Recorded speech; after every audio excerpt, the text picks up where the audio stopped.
ഈ സ്റ്റോറി നിങ്ങൾക്ക് ഇഷ്ടപ്പെട്ടാൽ സബ്സ്ക്രൈബ് ചെയ്യുക.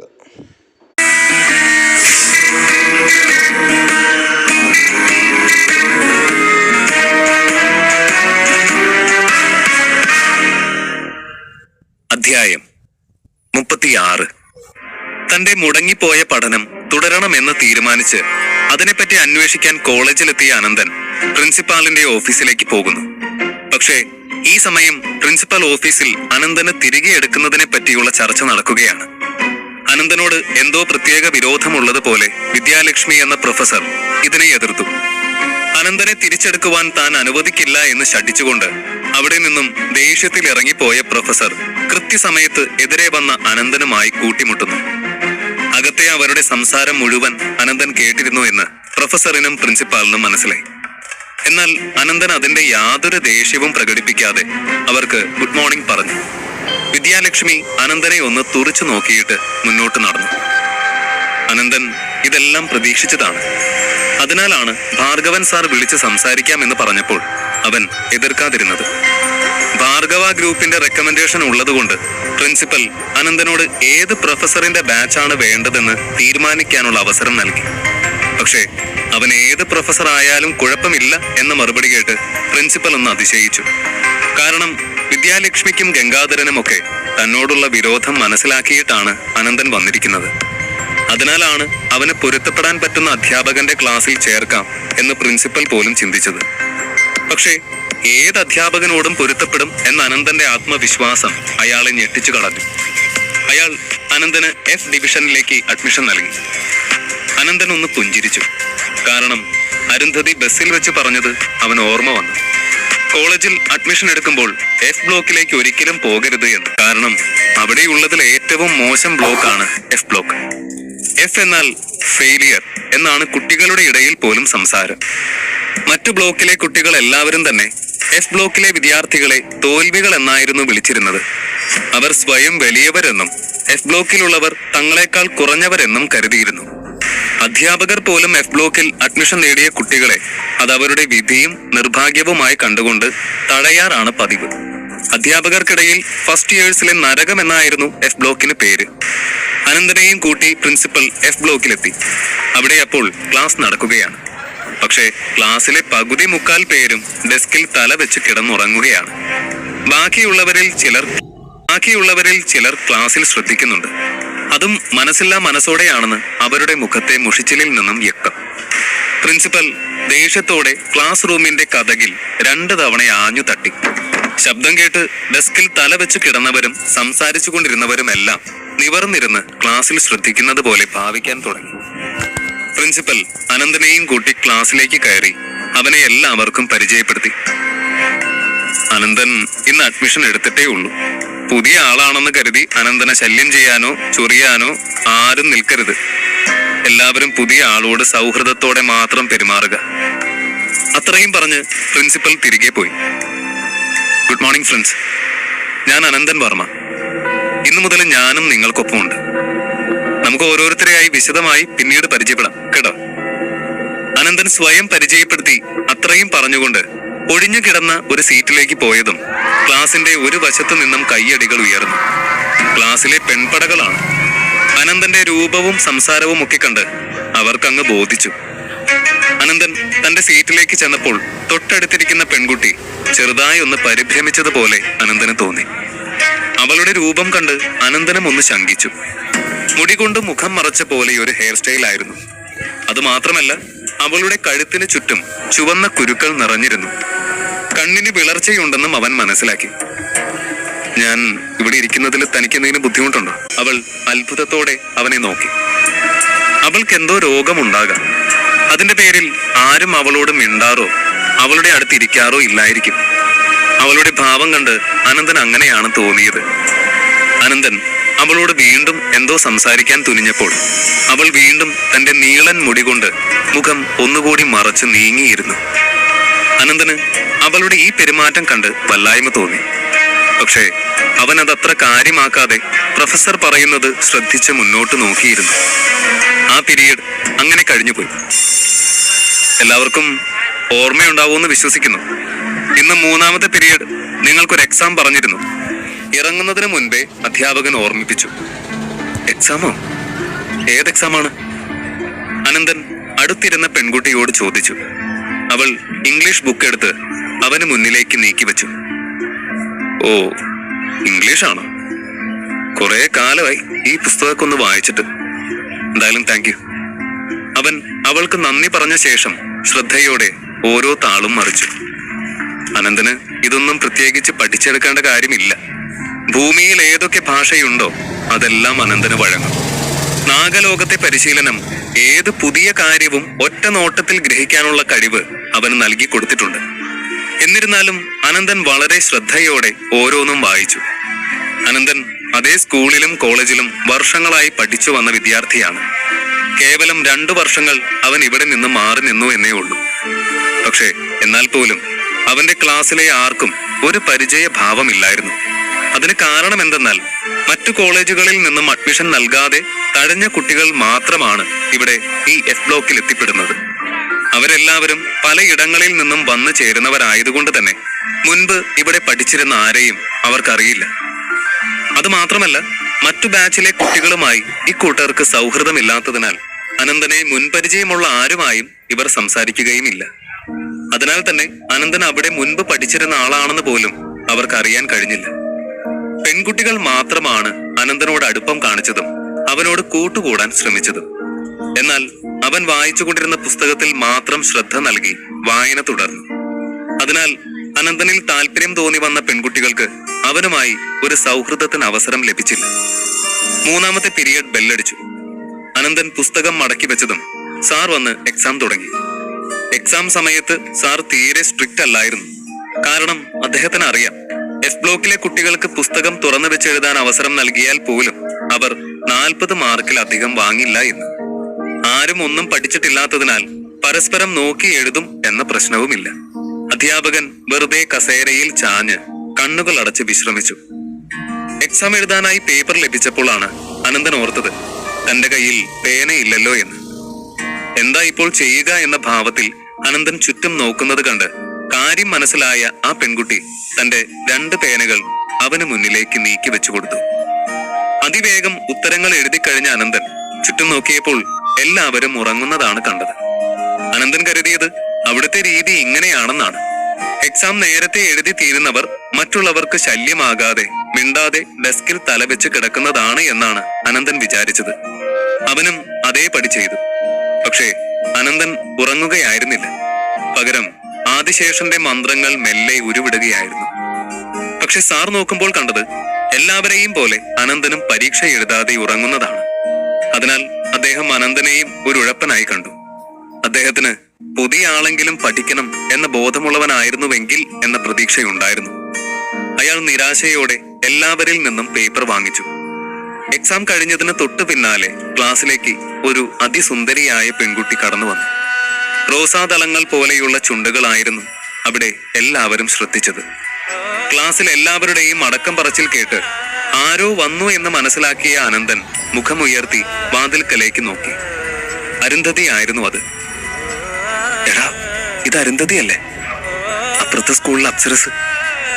ആ അതെ, അവള് തന്നെ. പക്ഷെ അവളെന്താ ഇവിടെ? ഇങ്ങോട്ടൊന്നും വരവ് പതിവില്ലല്ലോ. ക്ലാസ്സിലെ കുട്ടികൾ സംശയം പറഞ്ഞു. അരുന്ധതിയുടെ ക്ലാസ്സിലുള്ളവരൊന്നും എഫ് ബ്ലോക്കിലേക്ക് വരാറേയില്ല. അവർക്കെല്ലാം പുച്ഛമാണ്.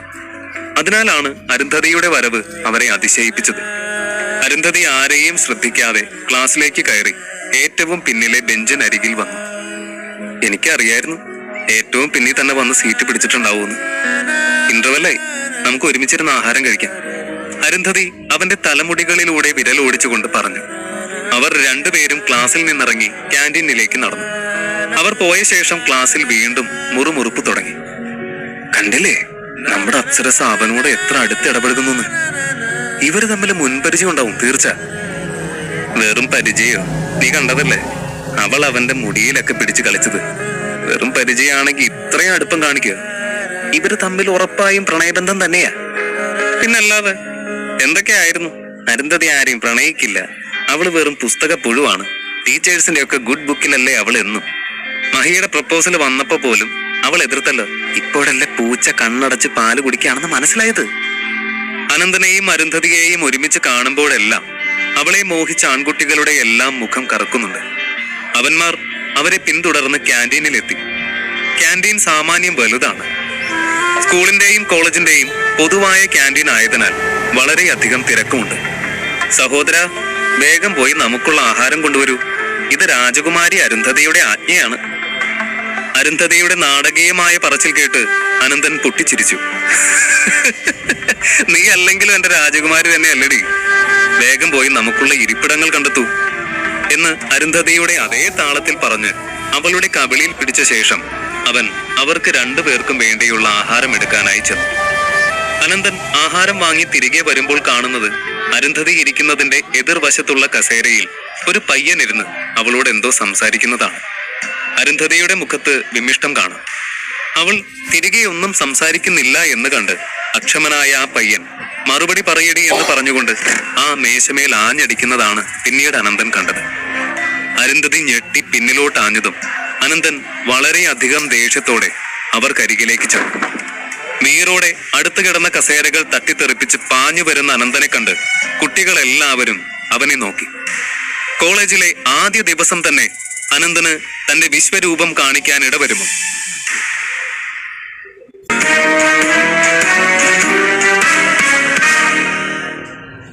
അധ്യായം 37. ക്യാൻറ്റീനിൽ അരുന്ധതിക്കൊപ്പം ആഹാരം കഴിക്കാൻ വന്ന അനന്തൻ അവളെ ഒരു പയ്യൻ ശല്യം ചെയ്യുന്നത് കണ്ട് അവളുടെ അടുത്തേക്ക് ചെന്നു. അവൻ വേഗം അരുന്ധതിയുടെ അടുത്തേക്ക് ചെന്ന് ഇരുവർക്കുമുള്ള പ്ലേറ്റ് മേശമേൽ വെച്ചു. അനു, പ്രശ്നമൊന്നുമില്ലല്ലോ, നീ എന്താ വല്ലാതിരിക്കുന്നെ? അനന്തൻ അരുന്ധതിയോട് കാര്യം തിരക്കുന്നതിനോടൊപ്പം അടുത്തിരിക്കുന്ന പയ്യനെ തറപ്പിച്ചൊന്ന് നോക്കി. ഏയ്, പ്രശ്നമൊന്നുമില്ലേട്ടാ. ഒരു കാര്യം ചെയ്താലോ, നമുക്ക് വേറെ എവിടെയെങ്കിലും ഇരിക്കാം. അതും പറഞ്ഞ് അരുന്ധതി എഴുന്നേൽക്കാൻ ഭാവിച്ചു. അരുന്ധതിയുടെ മറുപടിയിൽ നിന്ന് തന്നെ അനന്തന് മനസ്സിലായി സംഭവം അത്ര പന്തിയല്ല എന്ന്. തന്റെ പെങ്ങളെ ആരിൽ നിന്നും ഒന്നിൽ നിന്നും ഭയം ഒളിച്ചോടാൻ അവൻ അനുവദിക്കില്ല. അതിനാൽ അനന്തൻ അവളെ അവിടെ തന്നെ പിടിച്ചിരുത്തി. അപ്പോ നീയാണല്ലേ അനന്തൻ? ഇന്ന് രാവിലെ കോളേജിലെ F ബ്ലോക്കിൽ അഡ്മിഷൻ എടുത്ത ആ പയ്യൻ? അരുന്ധതിയുടെ അരികിലിരുന്ന ആ പയ്യൻ അനന്തനോട് ചോദിച്ചു. അനന്തൻ അതിനുള്ള മറുപടി പറയുന്നതിന് മുൻപ് തന്നെ അടുത്ത ചോദ്യം വന്നു. നീ വന്നപ്പോ മുതൽ അരുന്ധതിയുടെ പിറകെയാണല്ലോ, എന്താ നിന്റെ ഉദ്ദേശം? അരുന്ധതിയുടെ മേൽ എന്തോ അവകാശം സ്ഥാപിച്ചതുപോലെയുള്ള അവന്റെ ചോദ്യം കേട്ട അനന്തൻ ദേഷ്യം നിയന്ത്രിച്ചു. അവൻ എവിടെ വരെ പോകുമെന്ന് കാണാൻ വേണ്ടി മനഃപൂർവ്വം അനന്തൻ മൗനം പാലിച്ചിരുന്നു. നോക്ക്, ഇവിടുത്തെ ബോക്സിംഗ് ടീമിലെ ക്യാപ്റ്റനാണ് ഞാൻ. വെറുതെ പണി മേടിക്കരുത്. ഇനി മേലാൽ ഇവളെ ചുറ്റിപ്പറ്റി നിന്നെ കണ്ടാൽ. അവൻ അനന്തനോട് ഭീഷണിയുടെ സ്വരത്തിൽ പറഞ്ഞു. ഹർഷൻ, നിർത്തിക്കോ നിന്റെ അഹങ്കാരം. ഇതെല്ലാം കേട്ടുകൊണ്ടിരുന്ന അരുന്ധതി ദേഷ്യത്തോടെ എഴുന്നേറ്റു. നിന്നോട് ഞാൻ പലതവണ പറഞ്ഞു എന്റെ പിന്നാലെ നടന്നിട്ട് കാര്യമില്ലെന്ന്. വെറുതെ എന്നിൽ അവകാശം സ്ഥാപിക്കാൻ വരരുത്, അവൾ പറഞ്ഞു. എന്റെ അരുന്ധതിക്കുട്ടി, നീ സ്കൂളിൽ വെച്ച് വളഞ്ഞില്ലെങ്കിൽ കോളേജിൽ വെച്ച് ഞാൻ നിന്നെ വളയ്ക്കും. അപ്പോഴും നടന്നില്ലെങ്കിൽ നീ എവിടെയൊക്കെ പോകുന്നോ അവിടെയെല്ലാം ഞാൻ വന്ന് നിന്നെ ശല്യം ചെയ്യും. ഒടുവിൽ ഒരു നാൾ നീ സഹി കെട്ട് എന്നെ ഇഷ്ടമാണെന്ന് പറയും. അതുവരെ ഞാൻ പിന്മാറില്ല. എത്ര കാലം കഴിഞ്ഞാലും ഈ അരുന്ധതി എന്റെ പെണ്ണ, ഹർഷൻ പറഞ്ഞു. അനന്തൻ സ്പൂൺ പാത്രത്തിൽ തട്ടി തട്ടി ഇതെല്ലാം കേട്ടുകൊണ്ടിരിക്കുകയാണ്. അവൻ സമാധാനമായിരുന്ന് അരുന്ധതിയുടെയും ഹർഷന്റെയും സംസാരം ശ്രദ്ധിക്കുന്നുണ്ട്. കാര്യം പൂർണ്ണമായി മനസ്സിലാക്കിയ ശേഷം ഇടപെടാമെന്ന് അനന്തൻ കരുതി. നീയുണ്ടല്ലോ വെറും ഒരു മണ്ണുണ്ണിയ. ബുദ്ധിയും പക്വതയില്ലാതെ വെറുതെ വായി തലച്ച് നടക്കുന്ന ഒരു കഴുത. നിന്നോടൊക്കെ സംസാരിച്ച് സമയം കളഞ്ഞതിൽ തന്നെ എനിക്ക് ഉളുപ്പ് തോന്നുന്നു, അരുന്ധതി ദേഷ്യത്തോടെ പറഞ്ഞു. അരുന്ധതി കരുതിയത് അല്പം അപമാനിച്ച് സംസാരിച്ചാലെങ്കിലും ഹർഷൻ നാണക്കേട് കാരണം അവിടെ നിന്നും പോവുകയും അങ്ങനെ ശല്യം തീരുകയും ചെയ്യുമെന്നാണ്. പക്ഷേ അരുന്ധതി അങ്ങനെയൊക്കെ പറയുകയും അത് ചുറ്റുമുള്ളവരൊക്കെ കേട്ട് ചിരിക്കുകയും ചെയ്യുന്നത് കണ്ട് അവന് കലി ഇരച്ചു കയറുകയാണ് ചെയ്തത്. അവന്റെ ദേഷ്യം മുഴുവൻ അനന്തന് നേർക്കായി. ഞാൻ പ്രപ്പോസ് ചെയ്തപ്പോ നീ എന്താ പറഞ്ഞത്? നിനക്ക് പഠിക്കണം, വേറെ ഒന്നിനും ഇപ്പോ സമയമില്ല, സ്കൂൾ കാലഘട്ടത്തിൽ പ്രണയിക്കാൻ താല്പര്യമില്ല എന്നൊക്കെയല്ലേ? അപ്പോ ഇവൻ നിന്റെ ആരാടി? ഇന്ന് ആകാശത്തുനിന്ന് പൊട്ടി വീണ് ഇവനുമായിട്ട് നിനക്ക് എന്താ ബന്ധം? ബാക്കിയുള്ളവരൊക്കെ എന്താ പൊട്ടന്മാരാണോ? ഹർഷൻ അനന്തനെ ചൂണ്ടി ചോദിച്ചു. നിനക്ക് വല്ലാത്ത സൂക്കേടാണല്ലോ. അനന്തൻ ഭക്ഷണം കഴിക്കൽ തുടർന്നുകൊണ്ട് ചോദിച്ചു. ഹർഷൻ ആദ്യമേ അപമാനിതനായി നിൽക്കുകയാണ്. അതിനോടൊപ്പം അനന്തന്റെ ചോദ്യം കൂടി കേട്ടപ്പോൾ അവന് നിയന്ത്രിക്കാൻ കഴിഞ്ഞില്ല. ഞാൻ നിന്നോടാണ് സംസാരിച്ചത്, അരുന്ധതിയോടല്ലേ?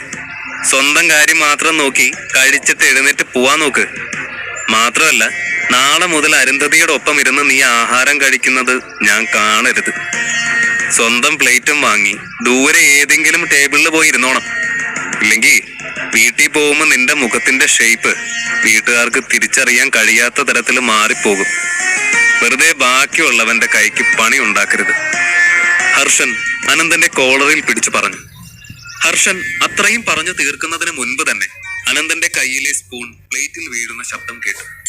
അതിന് തൊട്ടു പിന്നാലെ ഹർഷൻ മുഖം പൊത്തി നിലത്തേക്ക് വീണു. അനന്തന്റെ കൈ മിന്നൽ വേഗത്തിലാണ് അവന്റെ മുഖത്ത് വീണത്. അതിനാൽ അവന്റെ കൂട്ടുകാർക്ക് പോലും തടയാൻ കഴിഞ്ഞില്ല. ഒരു നിമിഷ നേരത്തേക്ക് ആ മൊത്തം ക്യാൻറ്റീൻ ഒന്ന് നിലച്ചു എന്ന് വേണം പറയാൻ. എന്താ അവിടെ നടന്നത് എന്ന് മനസ്സിലാക്കാൻ എല്ലാവർക്കും അത്രയും സമയമെടുത്തു. ഹർഷൻ ചെവി പൊത്തി പിടിച്ചുകൊണ്ട് നിലത്ത് കിടന്നുരുണ്ടു. ഒരു ചെവിയിൽ നിന്ന് മാത്രം കടലിരമ്പുന്നത് പോലെയുള്ള ശബ്ദം അവനെ വല്ലാതെ അസ്വസ്ഥനാക്കുന്നുണ്ട്. അതിനൊത്ത വേദനയും. നാണക്കേട് കാരണം ചുറ്റും നിൽക്കുന്ന കുട്ടികളുടെ ഒന്നും മുഖത്ത് പോലും നോക്കാൻ പറ്റാത്ത അവസ്ഥ വേറെയും. സ്കൂളിലെ ബോക്സിംഗ് ടീം ക്യാപ്റ്റൻ ആണെന്നും പറഞ്ഞ് അഹങ്കാരം കാണിച്ച് നടന്ന താൻ ഇവിടെ നിന്ന് കയറി വന്ന അനന്തനെ, അതും എഫ് ബ്ലോക്കിൽ പഠിക്കുന്ന ഒരുത്തനെ തിരിച്ചൊന്നും ചെയ്യാതെ പോയാൽ പിന്നീട് ഒരിക്കലും തനിക്ക് ഈ സ്കൂളിൽ പഴയ തലയെടുപ്പോടെ നടക്കാൻ കഴിയില്ല എന്ന് അവന്റെ ഓർമ്മയിൽ വന്നതും വേദന മറന്ന് അവൻ ചാടി എഴുന്നേറ്റു. നിന്നെ ഞാൻ വെറുതെ വിടില്ലടാ എന്ന് ആക്രോശിച്ചുകൊണ്ട് ഹർഷൻ അനന്തന്റെ നേർക്ക് വന്നു. അനന്തൻ ഒരു കൈകൊണ്ട് അരുന്ധതിയെ അല്പം നീക്കി നിർത്തിയ ശേഷം തന്റെ നേർക്ക് ഓടി വന്ന ഹർഷന്റെ മുഖം പിടിച്ച് ടേബിളിന് മേൽ ആഞ്ഞടിച്ചു. നിവർന്നു വന്ന ഹർഷന്റെ മൂക്കിൽ നിന്നും രക്തം വരുന്നുണ്ടായിരുന്നു. ഇത് കണ്ട് അരുന്ധതി നന്നേ ഭയന്നുപോയി. ഹർഷന് ഇനി വീണ്ടും അനന്തനെ വെല്ലുവിളിക്കാനോ തിരിച്ചടിക്കാനോ ഉള്ള ആരോഗ്യവും ധൈര്യവും ഇല്ലായിരുന്നു. അത്രയും മോശമായിരുന്നു അവന്റെ നില. ഇത് കണ്ടു നിന്ന ഹർഷന്റെ കൂട്ടുകാർക്കും ദേഷ്യം തിളച്ചു പൊന്തിയെങ്കിലും അവർക്ക് ആർക്കും തന്നെ അനന്തനെ കൈവയ്ക്കാൻ ധൈര്യം വന്നില്ല. തങ്ങളെക്കാളൊക്കെ നന്നായി ബോക്സിംഗ് പ്രാക്ടീസ് ചെയ്തിരുന്ന ഹർഷന്റെ അവസ്ഥ കണ്ട് അവരെല്ലാവരും നല്ലതുപോലെ ഭയന്നിട്ടുണ്ട്. ഞാൻ അനന്തൻ വർമ്മ. ഇന്ന് ഇവിടെ കോളേജിൽ എഫ് ബ്ലോക്കിൽ ജോയിൻ ചെയ്തതാണ്. എന്നോട് ആർക്ക് വേണമെങ്കിലും സൗഹൃദത്തിന് വരാം. പക്ഷെ ശത്രുതയ്ക്ക് വരുന്നവരുടെ എല്ലാം അവസ്ഥ ഇത് തന്നെയായിരിക്കും. കേട്ടല്ലോ? ഹർഷന്റെ കൂട്ടുകാർക്ക് കൂടി കേൾക്കാൻ പാകത്തിന് അനന്തൻ വിളിച്ചു പറയുമ്പോൾ തങ്ങൾക്ക് നേരെയുള്ള ഭീഷണിയാണെന്ന് മനസ്സിലാക്കി അവർ അവിടെ നിന്നും വലിഞ്ഞു. ഈ ബഹളങ്ങൾ കേട്ട് അധ്യാപകരിൽ പലരും അവിടേക്ക് ഓടിയെത്തി. പക്ഷേ കുട്ടികളിൽ ആർക്കും അനന്തന്റെ പേര് പറയാൻ പോലും ധൈര്യം വന്നില്ല. ഹർഷനെ വേഗം ആശുപത്രിയിൽ എത്തിക്കാനുള്ള ഏർപ്പാടുകളുമായി അധ്യാപകർ പല വഴി പിരിഞ്ഞു. ഈ സമയം കൊണ്ട് അനന്തനോട് പല കുട്ടികൾക്കും ആരാധന തോന്നി. ബോക്സിംഗ് ചാമ്പ്യനായ ഹർഷനെ അടിച്ചു വീഴ്ത്തിയ അനന്തനെ എല്ലാവരും അത്ഭുതത്തോടെയാണ് നോക്കിയത്. അവരാരും അന്നേ ദിവസം ഇതുപോലെ ഒരു കാഴ്ച കാണാൻ കഴിയുമെന്ന് സ്വപ്നത്തിൽ പോലും കരുതിയിരുന്നവരല്ല. അനന്തൻ തിരിഞ്ഞു നോക്കുമ്പോൾ തന്റെ പിന്നിൽ അരുന്ധതി പേടിച്ചരണ്ട മുഖഭാവത്തോടെ നിൽക്കുകയാണ്. അവന് അവളോട് അലിവ് തോന്നി.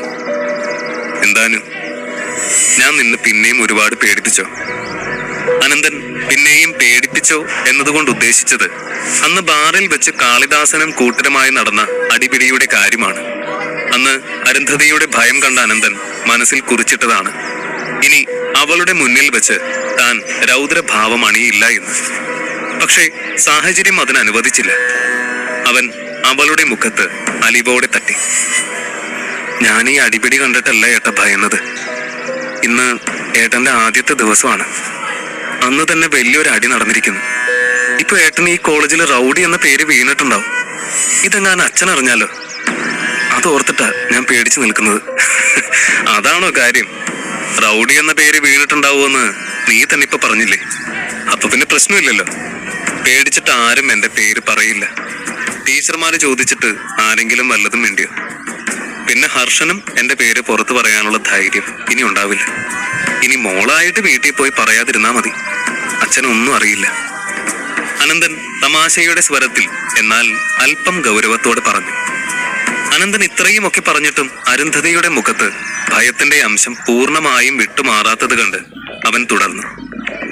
അനു, എനിക്കറിയാം, നിന്റെ പ്രായത്തിലുള്ള പെൺകുട്ടികൾക്ക് ഇങ്ങനെ തല്ലും ഗുണ്ടായുസും ഒക്കെ പെട്ടെന്ന് കാണുമ്പോൾ പേടി തോന്നും, അത് സ്വാഭാവികം.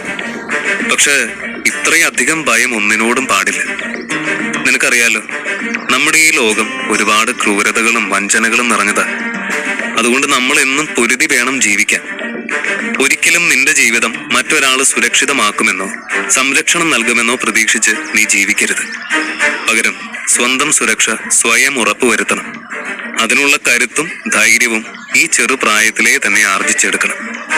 പിന്നെ മറ്റൊരു കാര്യം, നിനക്ക് ആ മരുന്ന് കഴിച്ചതിന് ശേഷം 10 മടങ്ങ് സൗന്ദര്യം വർദ്ധിച്ചിട്ടുണ്ട്. അതുകൊണ്ട് ഇനിയും ഇതുപോലുള്ള ചെറുക്കന്മാരുടെ ശല്യം ഒരുപാടുണ്ട്. അതുകൊണ്ട് തന്നെ നല്ലതും ചീത്തയും തിരിച്ചറിയാനും നന്നായി പ്രതികരിക്കാനും നീ പഠിക്കണം. നീ ആകാശത്ത് തിളങ്ങി നിൽക്കുന്ന സൂര്യചന്ദ്രന്മാരെ കണ്ടിട്ടില്ലേ? അവരുടെ ഭംഗി നമ്മളെ ആകർഷിക്കാറുണ്ട്.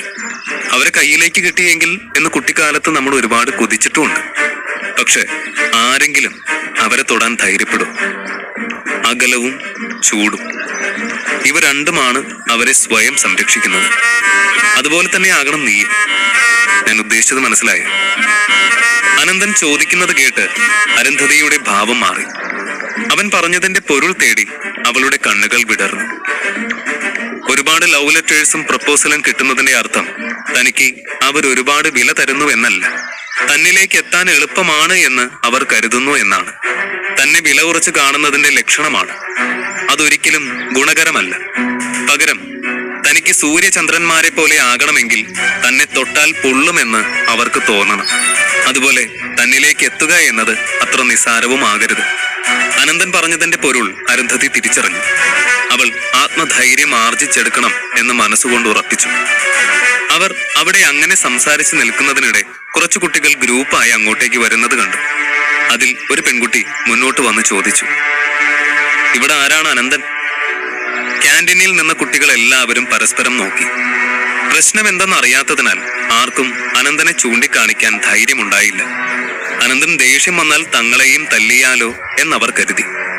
അനന്തൻ സ്വയം മുന്നോട്ട് വന്നു. ഞാനാണ് അനന്തൻ. എന്താ കാര്യം? കാര്യമൊക്കെ വഴിയെ പറയാം. ആദ്യം അനന്തനും അരുന്ധതിയും വേഗം ഞങ്ങളോടൊപ്പം വരും. ഗൗരവത്തോടെ അതും പറഞ്ഞ് ആ പെൺകുട്ടി തിരികെ നടന്നു. അനന്തനും അരുന്ധതിയും എന്താണ് എന്ന മട്ടിൽ പുരികമുയർത്തിക്കൊണ്ട് പരസ്പരം നോക്കി. ആദ്യത്തെ ദിവസം തന്നെ നടന്ന പ്രശ്നങ്ങൾ കാരണം അനന്തന്റെ കോളേജിലെ വരും ദിവസങ്ങൾ കൂടി ദുർഘടമാവുമോ?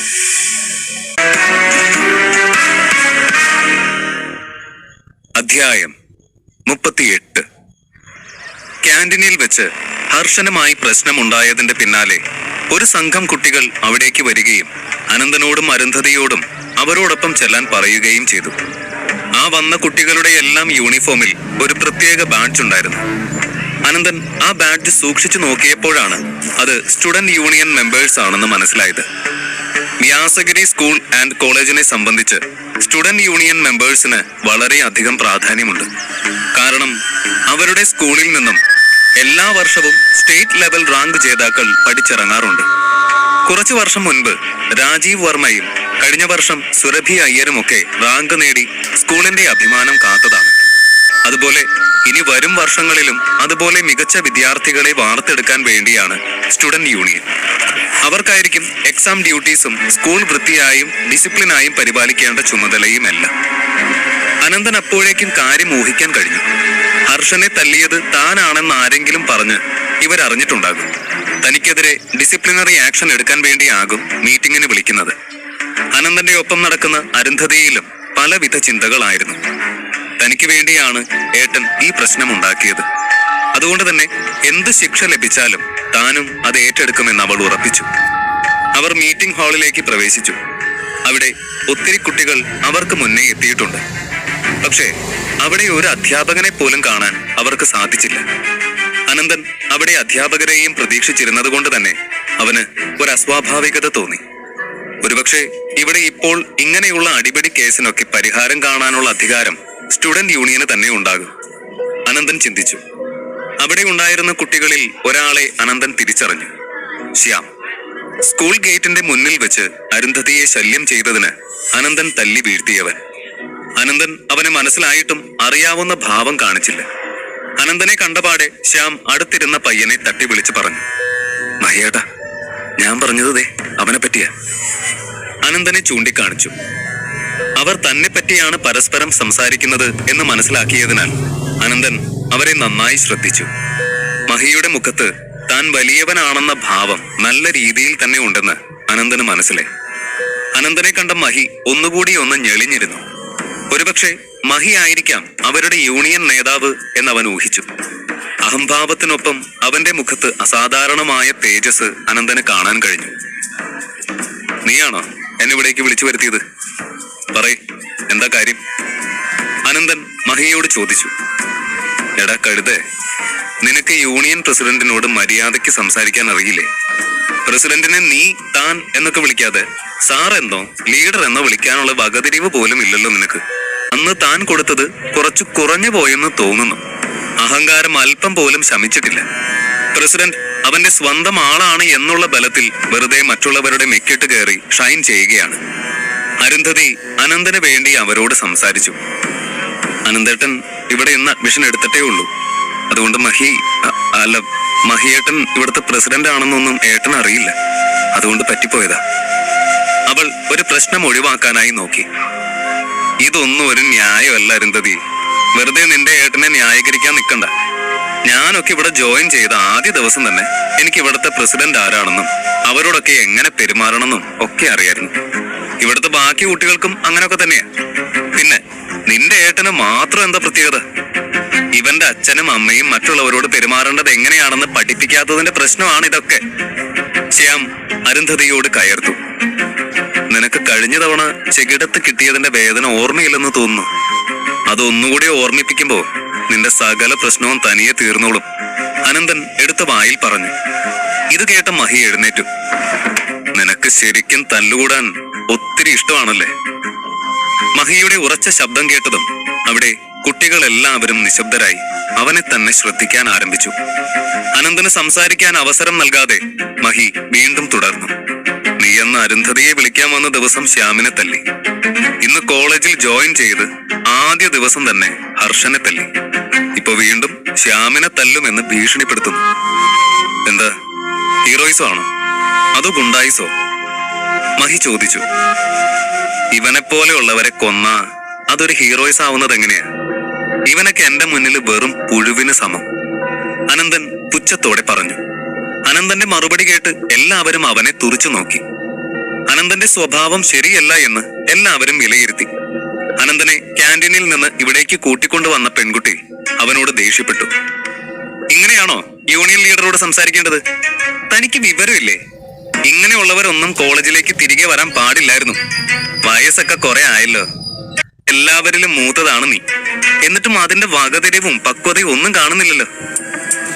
അരുന്ധതിക്ക് അവളുടെ ഏട്ടനെ അവളുടെ മുന്നിൽ വെച്ച് അപമാനിക്കുന്നത് സഹിക്കാൻ പറ്റുന്നുണ്ടായിരുന്നില്ല.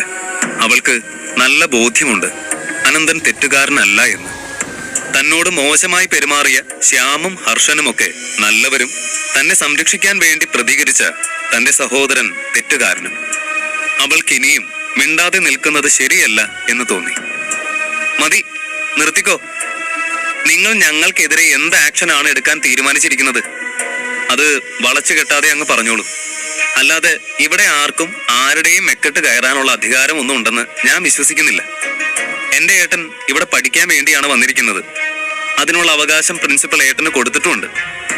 നിങ്ങൾക്ക് ആർക്കെങ്കിലും മറ്റുള്ളവരെ ടോർച്ചർ ചെയ്യാനുള്ള അധികാരം പ്രിൻസിപ്പൽ തന്നിട്ടുണ്ടായിരുന്നോ? അരുന്ധതി ചോദിച്ചു. മതി, മാർക്കറ്റിലെ പോലെ പരസ്പരം കിടന്ന് തർക്കിച്ചത്. അനന്തനും അരുന്ധതിയും സംസാരിച്ച് വിട്ടുകൊടുക്കാൻ തയ്യാറല്ല എന്ന് കണ്ട മഹി എഴുന്നേറ്റു. ആങ്ങളെയും പെങ്ങളും വാചക കസറത്തിൽ കേമനും കേമിയാണെന്ന് മനസ്സിലായി. പക്ഷെ അനന്ത, ഇതാണുങ്ങൾ തമ്മിലുള്ള പ്രശ്നമല്ലേ? അതിങ്ങനെ പെങ്ങളുടെ നാവിലെ ബലം കൊണ്ടാണോ ജയിക്കേണ്ടത്? നിനക്കെല്ലാവരെയും തല്ലി ജയിക്കാനല്ലേ ഇഷ്ടം? നീ അത്ര വലിയ റൗഡിയാണെങ്കിൽ കോളേജ് ഗ്രൗണ്ടിൽ വെച്ച് നമുക്കൊരു മത്സരാവാം. നീ കളരിയൊക്കെ പഠിച്ചിട്ടുണ്ടെന്ന് പിള്ളേര് പറയുന്നത് ഞാൻ കേട്ടു. എനിക്കറിയാവുന്ന നമ്പർ ഞാനും ഇറക്കാം. എന്താ, തയ്യാറാണോ? മഹി അവനെ വെല്ലുവിളിച്ചു. സമ്മതം. അനന്തന് ഒരു നിമിഷം പോലും ആലോചിക്കാനില്ലായിരുന്നു. നിന്നിൽ ഞാനൊരു നല്ല നേതാവിനെ കാണുന്നുണ്ട്. അതുകൊണ്ട് നിന്നോട് ഞാൻ അല്പം ഇളവ് കാണിക്കും. അനന്തൻ കൂട്ടിച്ചേർത്തു. അവർ പിന്നെയും അധികം സമയം പാഴാക്കാതെ നേരെ കോളേജ് ഗ്രൗണ്ടിലേക്ക് പോയി. അവിടെ ഇന്റർവെൽ സമയമായതിനാൽ മുഴുവൻ കുട്ടികളും എത്തിയിട്ടുണ്ട്.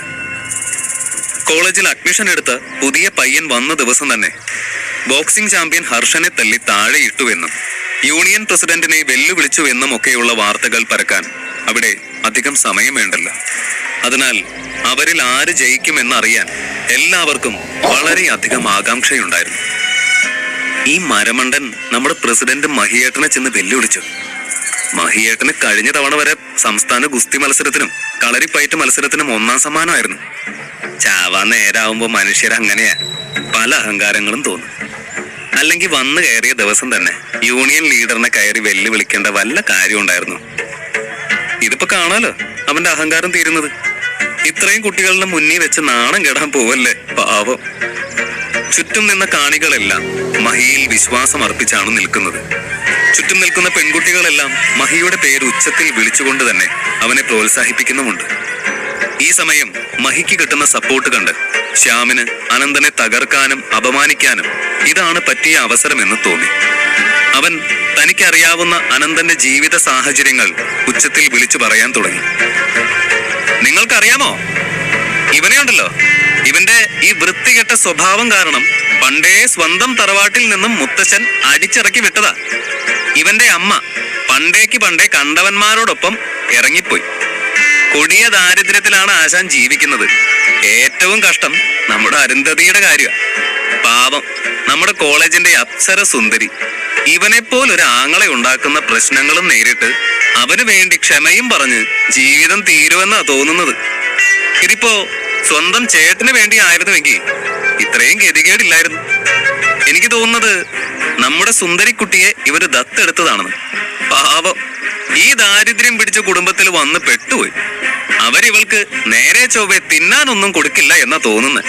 കണ്ടില്ലേ പാവം ഉണങ്ങി മെലിഞ്ഞിരിക്കുന്നത്. ശ്യാം എല്ലാവരും കേൾക്കെ വലിയ വായിൽ പ്രസംഗിച്ചു. ഇതെല്ലാം കേട്ട് അനന്തനെ മുൻ പരിചയമുള്ള മറ്റൊരു വിദ്യാർത്ഥി പറഞ്ഞു, അതൊക്കെ എനിക്കറിയാം, ഇവനെ വീട്ടിൽ നിന്ന് ഇറക്കി വിട്ടതാണ് എന്ന്. ഇവനെ മാത്രമല്ല, ഇവന്റെ അച്ഛനെയും. മറ്റൊരു കാര്യം അറിയോ, ഇവൻ 2 വർഷം മുൻപ് ഇവിടെ പഠിച്ചിരുന്ന ആളാ. അപ്പോ ഇവൻ ജീവിതം മടുത്ത് ഒരു ലോറിക്ക് മുന്നിൽ ചാടി ആത്മഹത്യക്ക് ശ്രമിച്ചു. അതിനുശേഷം 2 വർഷം കോമയിലൊക്കെ ആയിരുന്നു. ഈയിടെ എന്തോ ആണ് അവന് ബോധം വന്നത്. അന്ന് ആ പ്രശ്നത്തിന്റെ പേരില് ഇവിടത്തെ അന്നത്തെ പ്രിൻസിപ്പാളിന്റെ കസേര വരെ തെറിച്ചു. ഇവൻ കാരണം ആർക്കൊക്കെ ജീവിതത്തിൽ നഷ്ടം ഉണ്ടായിട്ടുണ്ടെന്ന് അറിയോ? എന്നിട്ട് അതിന്റെ വല്ല കുറ്റബോധം ഉണ്ടോന്ന് നോക്കിയേ ഇവന്റെ മുഖത്ത്. എന്നിട്ടാണ് ഇത്രയും അഹങ്കാരം. ശ്യാം പറഞ്ഞത് ശരിയാണ്, അരുന്ധതിയുടെ ശാപമാവും ഇങ്ങനെ ഒരുത്തനെ ഏട്ടനായി കിട്ടിയത്. അതുറപ്പല്ലേ, ശാപം തന്നെയാ. ദാരിദ്ര്യവും പട്ടിണിയൊക്കെ സഹിക്കാം. പക്ഷെ ഒന്ന് ആലോചിച്ച് നോക്കിയേ, ഇവൻ ചിലപ്പോ വല്ല കാശുകാരൻ കിളവനെയും കൊണ്ടുവന്ന് അവളെ കെട്ടിക്കാൻ നോക്കുന്ന കാര്യം. ഈ ദരിദ്രവാസികളുടെ ഒക്കെ സ്ഥിരം പരിപാടിയാ. വീട്ടിലെ പെൺപിള്ളേര് പ്രായമാവുമ്പോ ഇങ്ങനെ ചെയ്ത് ബാധ്യത അങ്ങ് ഒഴിവാക്കുന്നത്. മിക്കവാറും നമ്മുടെ അപ്സരസിന്റെയും വിധി അത് തന്നെയാവും. ശ്യാം പറഞ്ഞു, ഇവന്റെ സ്വഭാവത്തിന് കൊടുക്കേണ്ടത് മുഴുവൻ കണക്ക് തീർത്ത് ഇന്ന് മഹിയേട്ടൻ കൊടുത്തോളും. അവിടെ നിൽക്കുന്ന മുഴുവൻ കുട്ടികൾക്കും ഇതേ അഭിപ്രായമായിരുന്നു. അവരെല്ലാവരും മഹിയുടെ ജയത്തിനായി ആർപ്പു വിളിച്ചു. ആ ബഹളത്തിനിടെ ഒരാൾ മാത്രം അനന്തന്റെ വിജയത്തിന് വേണ്ടി ഉള്ളൊരുക്കി പ്രാർത്ഥിച്ചു. അവന്റെ പെങ്ങൾ മാത്രം. അനന്തന്റെ കരുത്തിൽ അരുന്ധതിക്ക് ഇപ്പോൾ സംശയമില്ല. പക്ഷേ മഹിയെ വിശ്വസിക്കാമോ?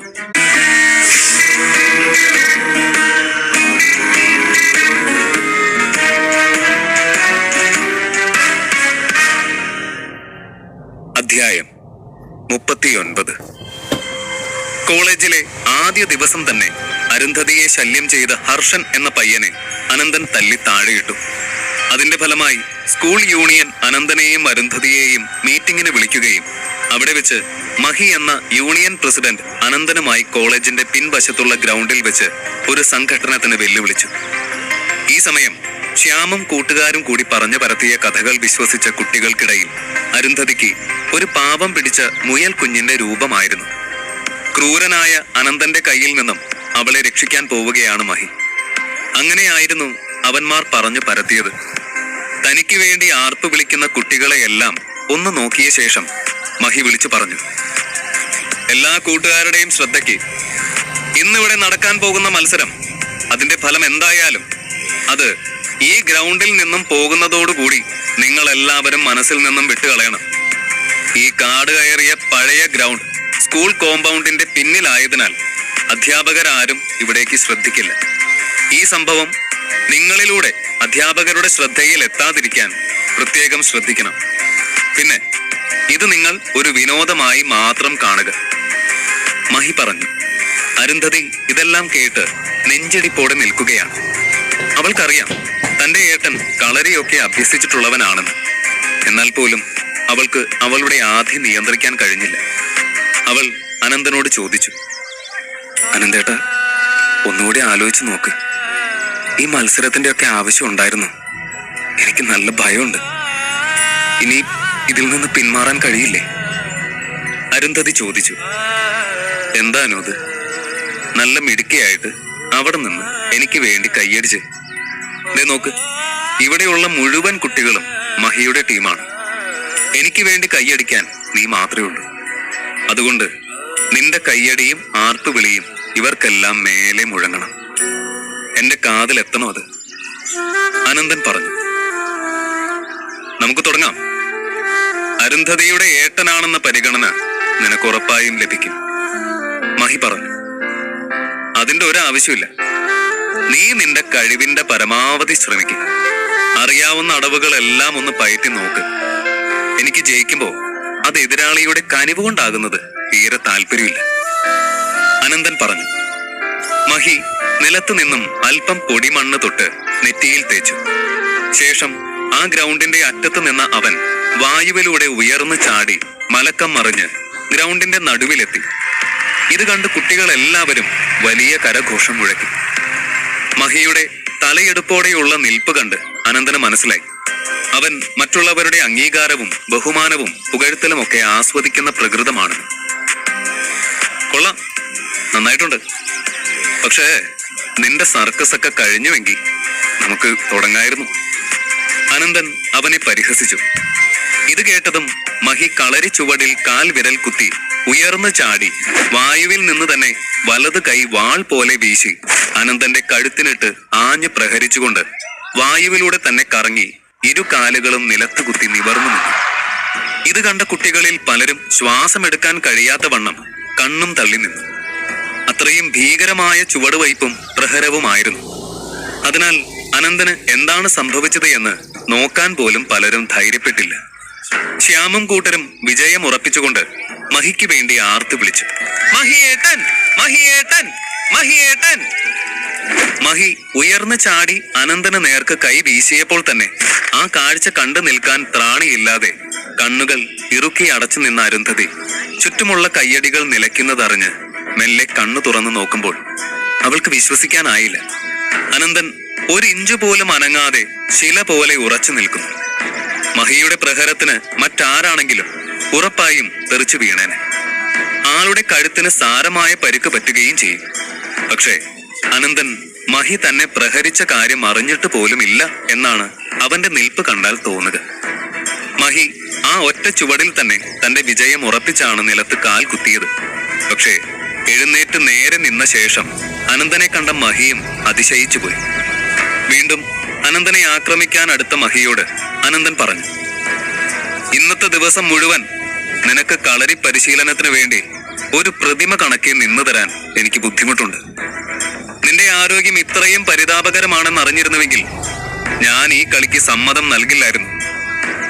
അനന്തൻ തന്നെ കളിയാക്കുകയാണ് എന്ന് മനസ്സിലായ മഹി അനന്തനെ തലങ്ങും വിലങ്ങും തല്ലി നോക്കി. കാൽ കൊണ്ടും കൈ കൊണ്ടുമുള്ള പല ചുവടുകളും അടവുകളും പ്രയോഗിച്ചിട്ടും അനന്തന് ഒരു കുലുക്കവുമില്ല. ഒടുവിൽ നിരാശനായ മഹി ഒരൊറ്റ കൈ പ്രയോഗിക്കാൻ തീരുമാനിച്ചു. പ്രതിയോഗിയുടെ കഴുത്തിൽ ഇടിച്ചുകൊണ്ട് മാനത്തേക്ക് ഉയർന്നു ചാടിയ ശേഷം വായുവിലൂടെ ഒന്ന് ചുറ്റി വലം കാൽ കൊണ്ട് ശിരസിൽ പ്രഹരിക്കുക. കളരി മത്സരങ്ങളിൽ ഒന്നും അനുവദനീയം പോലും അല്ലാത്ത അടവാണത്.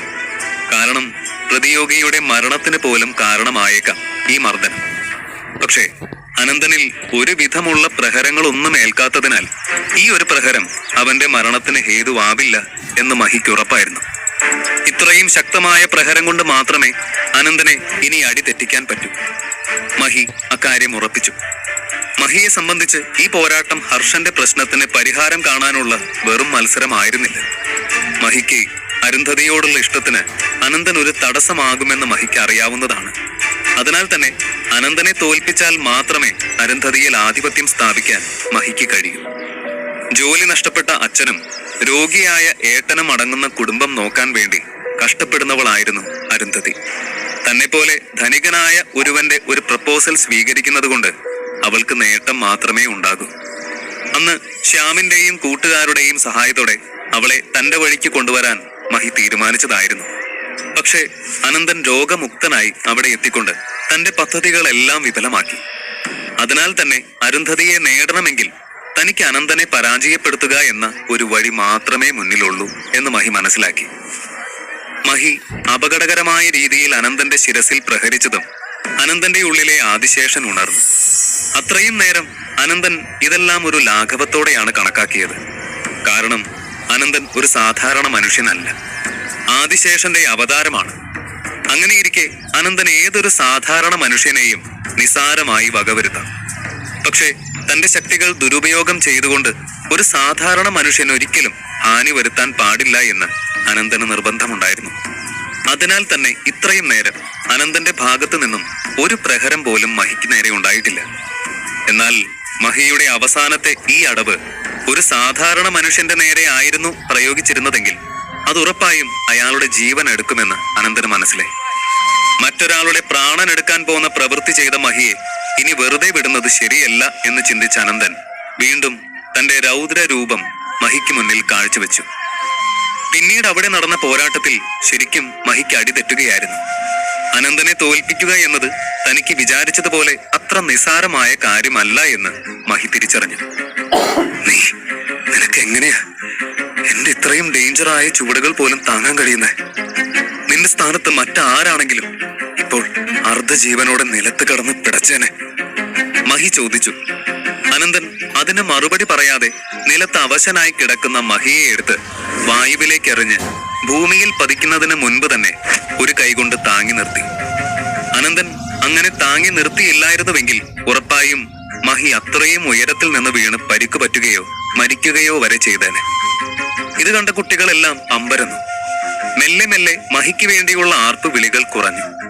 അവർ പരസ്പരം അമ്പരപ്പോടെ തന്നെ ഓരോന്ന് പറഞ്ഞു. നമ്മുടെ മഹിയേട്ടനെ അയാളെടുത്ത് വട്ടം കറക്കി എറിഞ്ഞത് കണ്ടില്ലേ? എനിക്കിതൊന്നും വിശ്വസിക്കാൻ പോലും പറ്റുന്നില്ല. മഹിയേട്ടൻ ഹർഷനേക്കാളും നല്ലൊരു ഫൈറ്ററാണ്. ഇതെങ്ങനെയാണ് സംഭവിച്ചത്? ഇയാള് ഹർഷനെ തല്ലി താഴെ ഇട്ടു എന്നത് തന്നെ വലിയ അതിശയ. പക്ഷെ ഇതിപ്പോ മഹിയേട്ടനെയും ഇത്രയും നിസാരമായി പരാജയപ്പെടുത്തുമെന്ന് ഞാൻ തീരെ കരുതിയില്ല. കുട്ടികൾ ഇങ്ങനെ ഓരോന്നും പറഞ്ഞു. നിനക്ക് ഇനിയും എന്നെ പരാജയപ്പെടുത്താൻ കഴിയുമെന്ന് ചിന്തിക്കുന്നുണ്ടോ? അതോ തോൽവി സമ്മതിക്കുന്നോ? അനന്തൻ മഹിയോട് ചോദിച്ചു.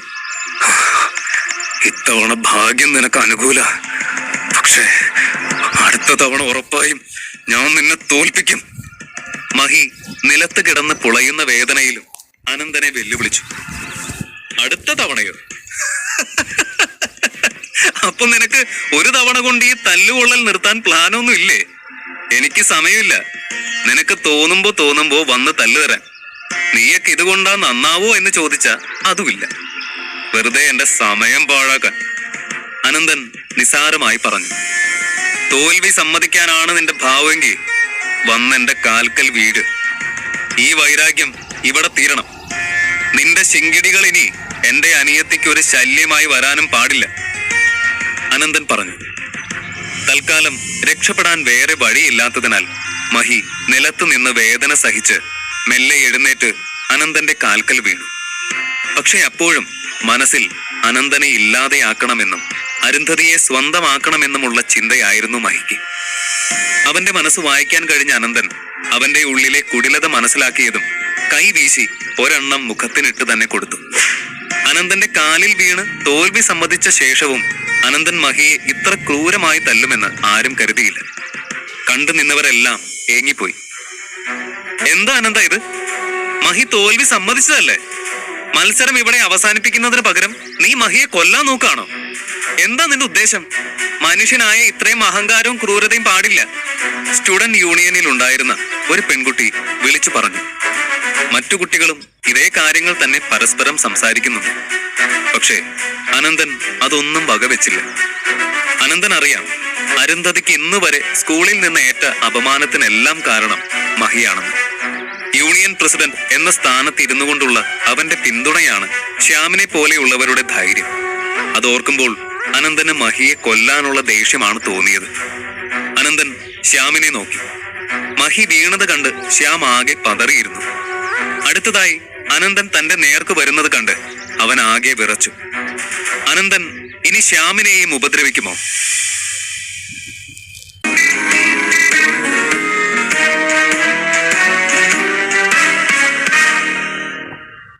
അധ്യായം 40. ദീർഘനേരം നീണ്ടു നിന്ന പോരാട്ടത്തിൽ അനന്തൻ മഹിയെ നിലം പരിശാക്കി. അതിനുശേഷം തന്റെ കാൽക്കൽ വീണ അവനിലെ ദുഷ്ടചിന്തകൾ അകക്കണ്ണാൽ മനസ്സിലാക്കിയ അനന്തൻ മഹിയെ വീണ്ടും തല്ലുന്നു. അതിന്റെ പേരിൽ വീണ്ടും അനന്തനെ എല്ലാവരും കുറ്റപ്പെടുത്തുന്നു. എന്നാൽ അനന്തൻ അത് തീർത്തും അവഗണിച്ചു. ശ്യാമും കൂട്ടരും വന്ന് മഹിയെ പിടിച്ചെഴുന്നേൽപ്പിച്ചു. അവരുടെ സഹായത്തോടെ പോലും നിവർന്നു നിൽക്കാൻ ബുദ്ധിമുട്ടുന്ന മഹിയെ കാണവേ ശ്യാമിന് ദേഷ്യം ഇരച്ചു കയറി. അവൻ അനന്തനോട് പറഞ്ഞു, നീ എന്താ മഹിയേട്ടനെ കൊല്ലാൻ നോക്കിയതാണോ? മത്സരത്തിന്റെ രീതിയിൽ എടുക്കണം, അല്ലാതെ ഇങ്ങനെ പോക്രിത്തരം കാണിക്കാൻ നിൽക്കരുത്. ഇതിന് നിനക്കുള്ള പണി പിന്നീട് വരും. എനിക്കുള്ള പണി നീ പിന്നീട് തരുമായിരിക്കും, പക്ഷെ നിനക്കുള്ള പണി അത് ഞാൻ ഇപ്പൊ തന്നെ തരും എന്ന് പറഞ്ഞുകൊണ്ട് അനന്തൻ വായുവിൽ ഉയർന്നു ചാടി ശ്യാമിന്റെ മുഖത്ത് ചവിട്ടി. നിലത്ത് വീണ് കിടന്ന ശ്യാമിന്റെ മുഖത്തേക്ക് അനന്തൻ തന്റെ വലതുകാൽ കയറ്റി അല്പം ശക്തിയിൽ അമർത്തിയതും ശ്യാം ദീനമായി നിലവിളിച്ചു. ദേ കണ്ടില്ലേ, എന്റെ ഈ കാലിന്റെ ഭാരം വെറും നിമിഷങ്ങൾ പോലും നിനക്ക് താങ്ങാൻ കഴിയുന്നില്ല. അപ്പോ ഞാൻ ഈ കാലുകൊണ്ട് ഒരു ഉറുമ്പിനെ ചതച്ചരയ്ക്കും പോലെ നിന്റെ തല നിലത്തിട്ട് ഞെരിച്ചാലോ? അനന്തൻ പറയുന്നത് കേട്ടപ്പോൾ തന്നെ ശ്യാമിന് ഭയം കൊണ്ട് ശബ്ദം പോലും പുറത്തേക്ക് വരാതെയായി. വേദന കൊണ്ട് പുളയുന്ന അവനിൽ നിന്ന് മുറിഞ്ഞുള്ള ശബ്ദമാണ് പുറത്തേക്ക് വരുന്നത്. ഒന്നും പറയാൻ കഴിയാതെ അവൻ ഇരു കൈകളും എടുത്ത് കൂപ്പിക്കൊണ്ട് അനന്തനെ നോക്കി യാചിക്കുന്നത് കണ്ട് അനന്തൻ കാൽ പിൻവലിച്ചു. രണ്ടിനോടും കൂടി പറയുക, നിന്റെയൊക്കെ പുനർജന്മമാണ് ഇതെന്ന് കരുതി വേണം ഇനി ജീവിക്കാൻ. അതും എന്റെ കനിവ് കൊണ്ട് ലഭിക്കുന്നത്. അതിനനുസരിച്ച് മര്യാദയ്ക്കൊക്കെ ജീവിച്ചേക്കണം. ഇനി എന്റെ മുന്നിൽ വരുമ്പോ നിന്റെയൊക്കെ മുഖത്ത് അഹങ്കാരത്തിന്റെ നേരിയ ഭാവം ഉണ്ടായാ മതി. അന്ന് എടുക്കും ഞാൻ രണ്ടിന്റെയും ജീവൻ. അനന്തൻ ശ്യാമിനോടും മഹിയോടുമായി പറഞ്ഞു. അരുന്ധതി ഇപ്പോഴും കണ്ണും മിഴിച്ച് നോക്കി നിൽക്കുകയാണ് അനന്തനെ. അവൾക്കറിയാം അനന്തൻ കളരി പഠിച്ചിട്ടുണ്ട് എന്ന്. പക്ഷേ ഇത്രയും അനായാസമായി മഹിയെ തോൽപ്പിക്കാൻ കഴിയുമെന്ന് അരുന്ധതി തീരെ കരുതിയില്ല. ഏട്ടൻ ജയിച്ചേ! എനിക്കറിയാലോ എന്റെ ഏട്ടനാണ് വേൾഡ്സ് ബെസ്റ്റ് എന്ന്. അനന്തൻ അവളുടെ അടുത്തേക്ക് വന്നതും അവൾ തുള്ളിച്ചാടി. അത്രയും നേരം ഏട്ടൻ ഒന്നും പറ്റല്ലേ എന്ന് ഭയത്തോടെ പ്രാർത്ഥിച്ചു നിന്ന അവളുടെ അപ്പോഴത്തെ ആഹ്ലാദം എത്രയെന്ന് പറഞ്ഞറിയിക്കാൻ പറ്റില്ല. അവൾ അനന്തനെ ഇറുകെ കെട്ടിപ്പിടിച്ചു. അനുമോളെ, ഞാൻ ഈ ഫൈറ്റ് ജയിച്ചു എന്ന് കരുതി ഒരിക്കലും നീ കരുതരുത് ഞാനാണ് ഈ ലോകത്തിലെ ഏറ്റവും മികച്ച വ്യക്തി എന്നും എന്നേക്കാൾ ബെസ്റ്റായി മറ്റാരുമില്ല എന്നും. കാരണം ഞാനോ നീയോ ഉൾപ്പെടെ ആരും പൂർണ്ണമായും പെർഫെക്റ്റ് അല്ല. അതുകൊണ്ട് തന്നെ ഒരിക്കലും നീയോ നിന്റെ പ്രിയപ്പെട്ടവരോ എല്ലാം തികഞ്ഞവരാണെന്ന് ധരിക്കരുത്. അരുന്ധതിയുടെ അമിതമായ ആവേശം കണ്ട് അനന്തൻ അവളെ പറഞ്ഞു മനസ്സിലാക്കി. ഓ, സമ്മതിച്ചു, ലോകത്തിലെ ഏറ്റവും ബെസ്റ്റ് മനുഷ്യൻ എന്റെ ഏട്ടനായിരിക്കില്ല ചിലപ്പോ. പക്ഷെ എന്റെ ജീവിതത്തിലെ ഏറ്റവും ബെസ്റ്റ് എന്റെ ഏട്ടൻ തന്നെയാണ്. അവൾ വീണ്ടും കുറുമ്പോടെ പറഞ്ഞു. കിറുക്കിപ്പെണ്ണിന്റെ ഒരു കാര്യം, ദേ നിന്റെ കട്ട ഫ്രണ്ട്സ് എല്ലാവരും എന്നെ തല്ലിക്കൊല്ലാനുള്ള കലിപ്പിൽ നിൽക്കുക. ഇനി ഇവിടെ നിന്ന് തടി കേടാക്കണ്ട. ഒരുത്തന്റെ പ്രശ്നം ഇപ്പതേ പറഞ്ഞ് കോംപ്ലിമെന്റ്സ് ആക്കിയതേ ഉള്ളൂ. നമുക്ക് വേഗം ഇവിടുന്ന് സ്ഥലം വിടാം. അനന്തൻ തമാശ പോലെ പറഞ്ഞുകൊണ്ട് അരുന്ധതിയെയും കൂട്ടി നടന്നു. അല്പദൂരം നടന്നപ്പോഴാണ് അരുന്ധതി എന്തോ ഓർത്തുകൊണ്ട് നിന്നത്. ഏട്ടാ, ഞാനൊരു കാര്യം പറയാൻ മറന്നുപോയി. ഈ മഹിയേട്ടനുണ്ടല്ലോ, ഇവിടുന്ന് ഈ കളരിയൊക്കെ പഠിച്ചതെന്ന് ഏട്ടൻ അറിയോ? പുള്ളിക്കാരനെ ഒരു കിടിലൻ ഗുരു ഉണ്ട്. അതാരാണെന്ന് അറിഞ്ഞ എന്റെ ഏട്ടൻ ഞെട്ടും. അരുന്ധതി പറഞ്ഞു. അത് ശരി, ആരാണാവോ അത്? അനന്തൻ അവളോട് ചോദിച്ചു.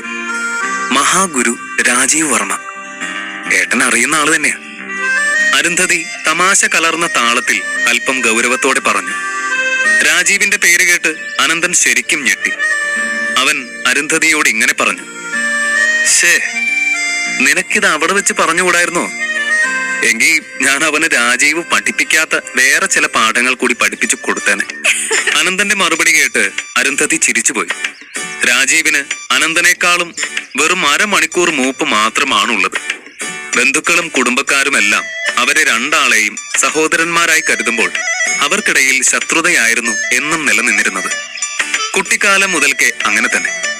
ഒരു പേര് കേട്ട ഗുരുവിൽ നിന്നാണ് രാജീവ് ചെറുപ്പം മുതലേ കളരി അഭ്യസിച്ചിരുന്നത്.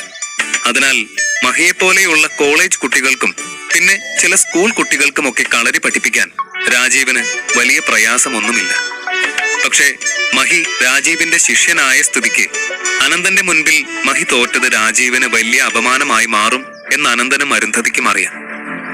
അത് സാരമില്ല ഏട്ടാ, ഏട്ടൻ അറിയാതെയാണെങ്കിലും രാജീവേട്ടൻ ഇട്ട് നല്ലൊരു കൊട്ടാണ് കൊടുത്തത്, അരുന്ധതി പറഞ്ഞു. അത് പറയുമ്പോഴുള്ള അരുന്ധതിയുടെ ആവേശം കണ്ട് അനന്തന് ചിരി വരുന്നുണ്ടായിരുന്നു. 3 ദിവസം കഴിഞ്ഞു. അന്ന് നടന്ന മത്സരത്തിന്റെ ഫലമായി അനന്തന് ഒരു വില്ലൻ ഇമേജ് വന്നിട്ടുണ്ട്. കുട്ടികളൊക്കെ അവനെ കാണുമ്പോൾ വഴി മാറി നടക്കും. എന്നാൽ ആർക്കും അനന്തനോട് ബഹുമാനമോ സ്നേഹമോ അല്ലായിരുന്നു. ദേഷ്യവും ഭയവുമായിരുന്നു അവരിൽ. അതിനാൽ അനന്തന്റെ മുന്നിൽ ബഹുമാനത്തോടെ വഴി മാറി നടന്നിട്ട് അവൻ കേൾക്കാതെ കുറ്റം പറയാറാണ് അവരുടെ പതിവ്. അരുന്ധതിക്കും ക്ലാസ്സിൽ വളരെയധികം സമാധാനമുണ്ടിപ്പോൾ. മുൻപ് ഒരുപാട് കുട്ടികൾ അവളെ ശല്യം ചെയ്യുകയും വിഷമിപ്പിക്കുകയും ഒക്കെ ചെയ്യുമായിരുന്നു.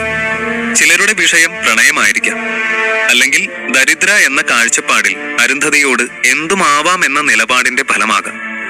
എന്തിന്റെ പേരിലായാലും അവളെ ദിവസവും ഏതെങ്കിലും കുട്ടികൾ വിഷമിപ്പിച്ചുകൊണ്ടിരിക്കും. പക്ഷെ ഇപ്പോൾ എല്ലാവർക്കും ഭയമാണ്. ഇന്റർ സ്കൂൾ കളരി ചാമ്പ്യൻ കൂടിയായ യൂണിയൻ പ്രസിഡന്റ് മഹിയെ കൊല്ലാൻ ശ്രമിച്ച എഫ് ബ്ലോക്കിലെ റൌഡി അനന്തന്റെ പെങ്ങൾ. അതാണ് മറ്റു കുട്ടികൾക്കിടയിൽ അരുന്ധതിക്കുള്ള വിശേഷണം. ഇതിനിടയിൽ കുറച്ച് പരീക്ഷകൾ നടന്നു. അതിന്റെ റിസൾട്ട് കൂടി വന്നപ്പോഴാണ് കഥ വീണ്ടും മാറിയത്. ആദ്യമായി എഫ് ബ്ലോക്കിൽ നിന്നും ഒരു ഫസ്റ്റ് റാങ്ക്. അനന്തൻ റാങ്ക് നേടി മറ്റു ബ്ലോക്കിലെ ടോപ്പർ ആയിരുന്ന കുട്ടികളെ പോലും പിന്നിലാക്കുമ്പോൾ കുട്ടികളെക്കാൾ ഉപരി അധ്യാപകരായിരുന്നു ഞെട്ടിയത്.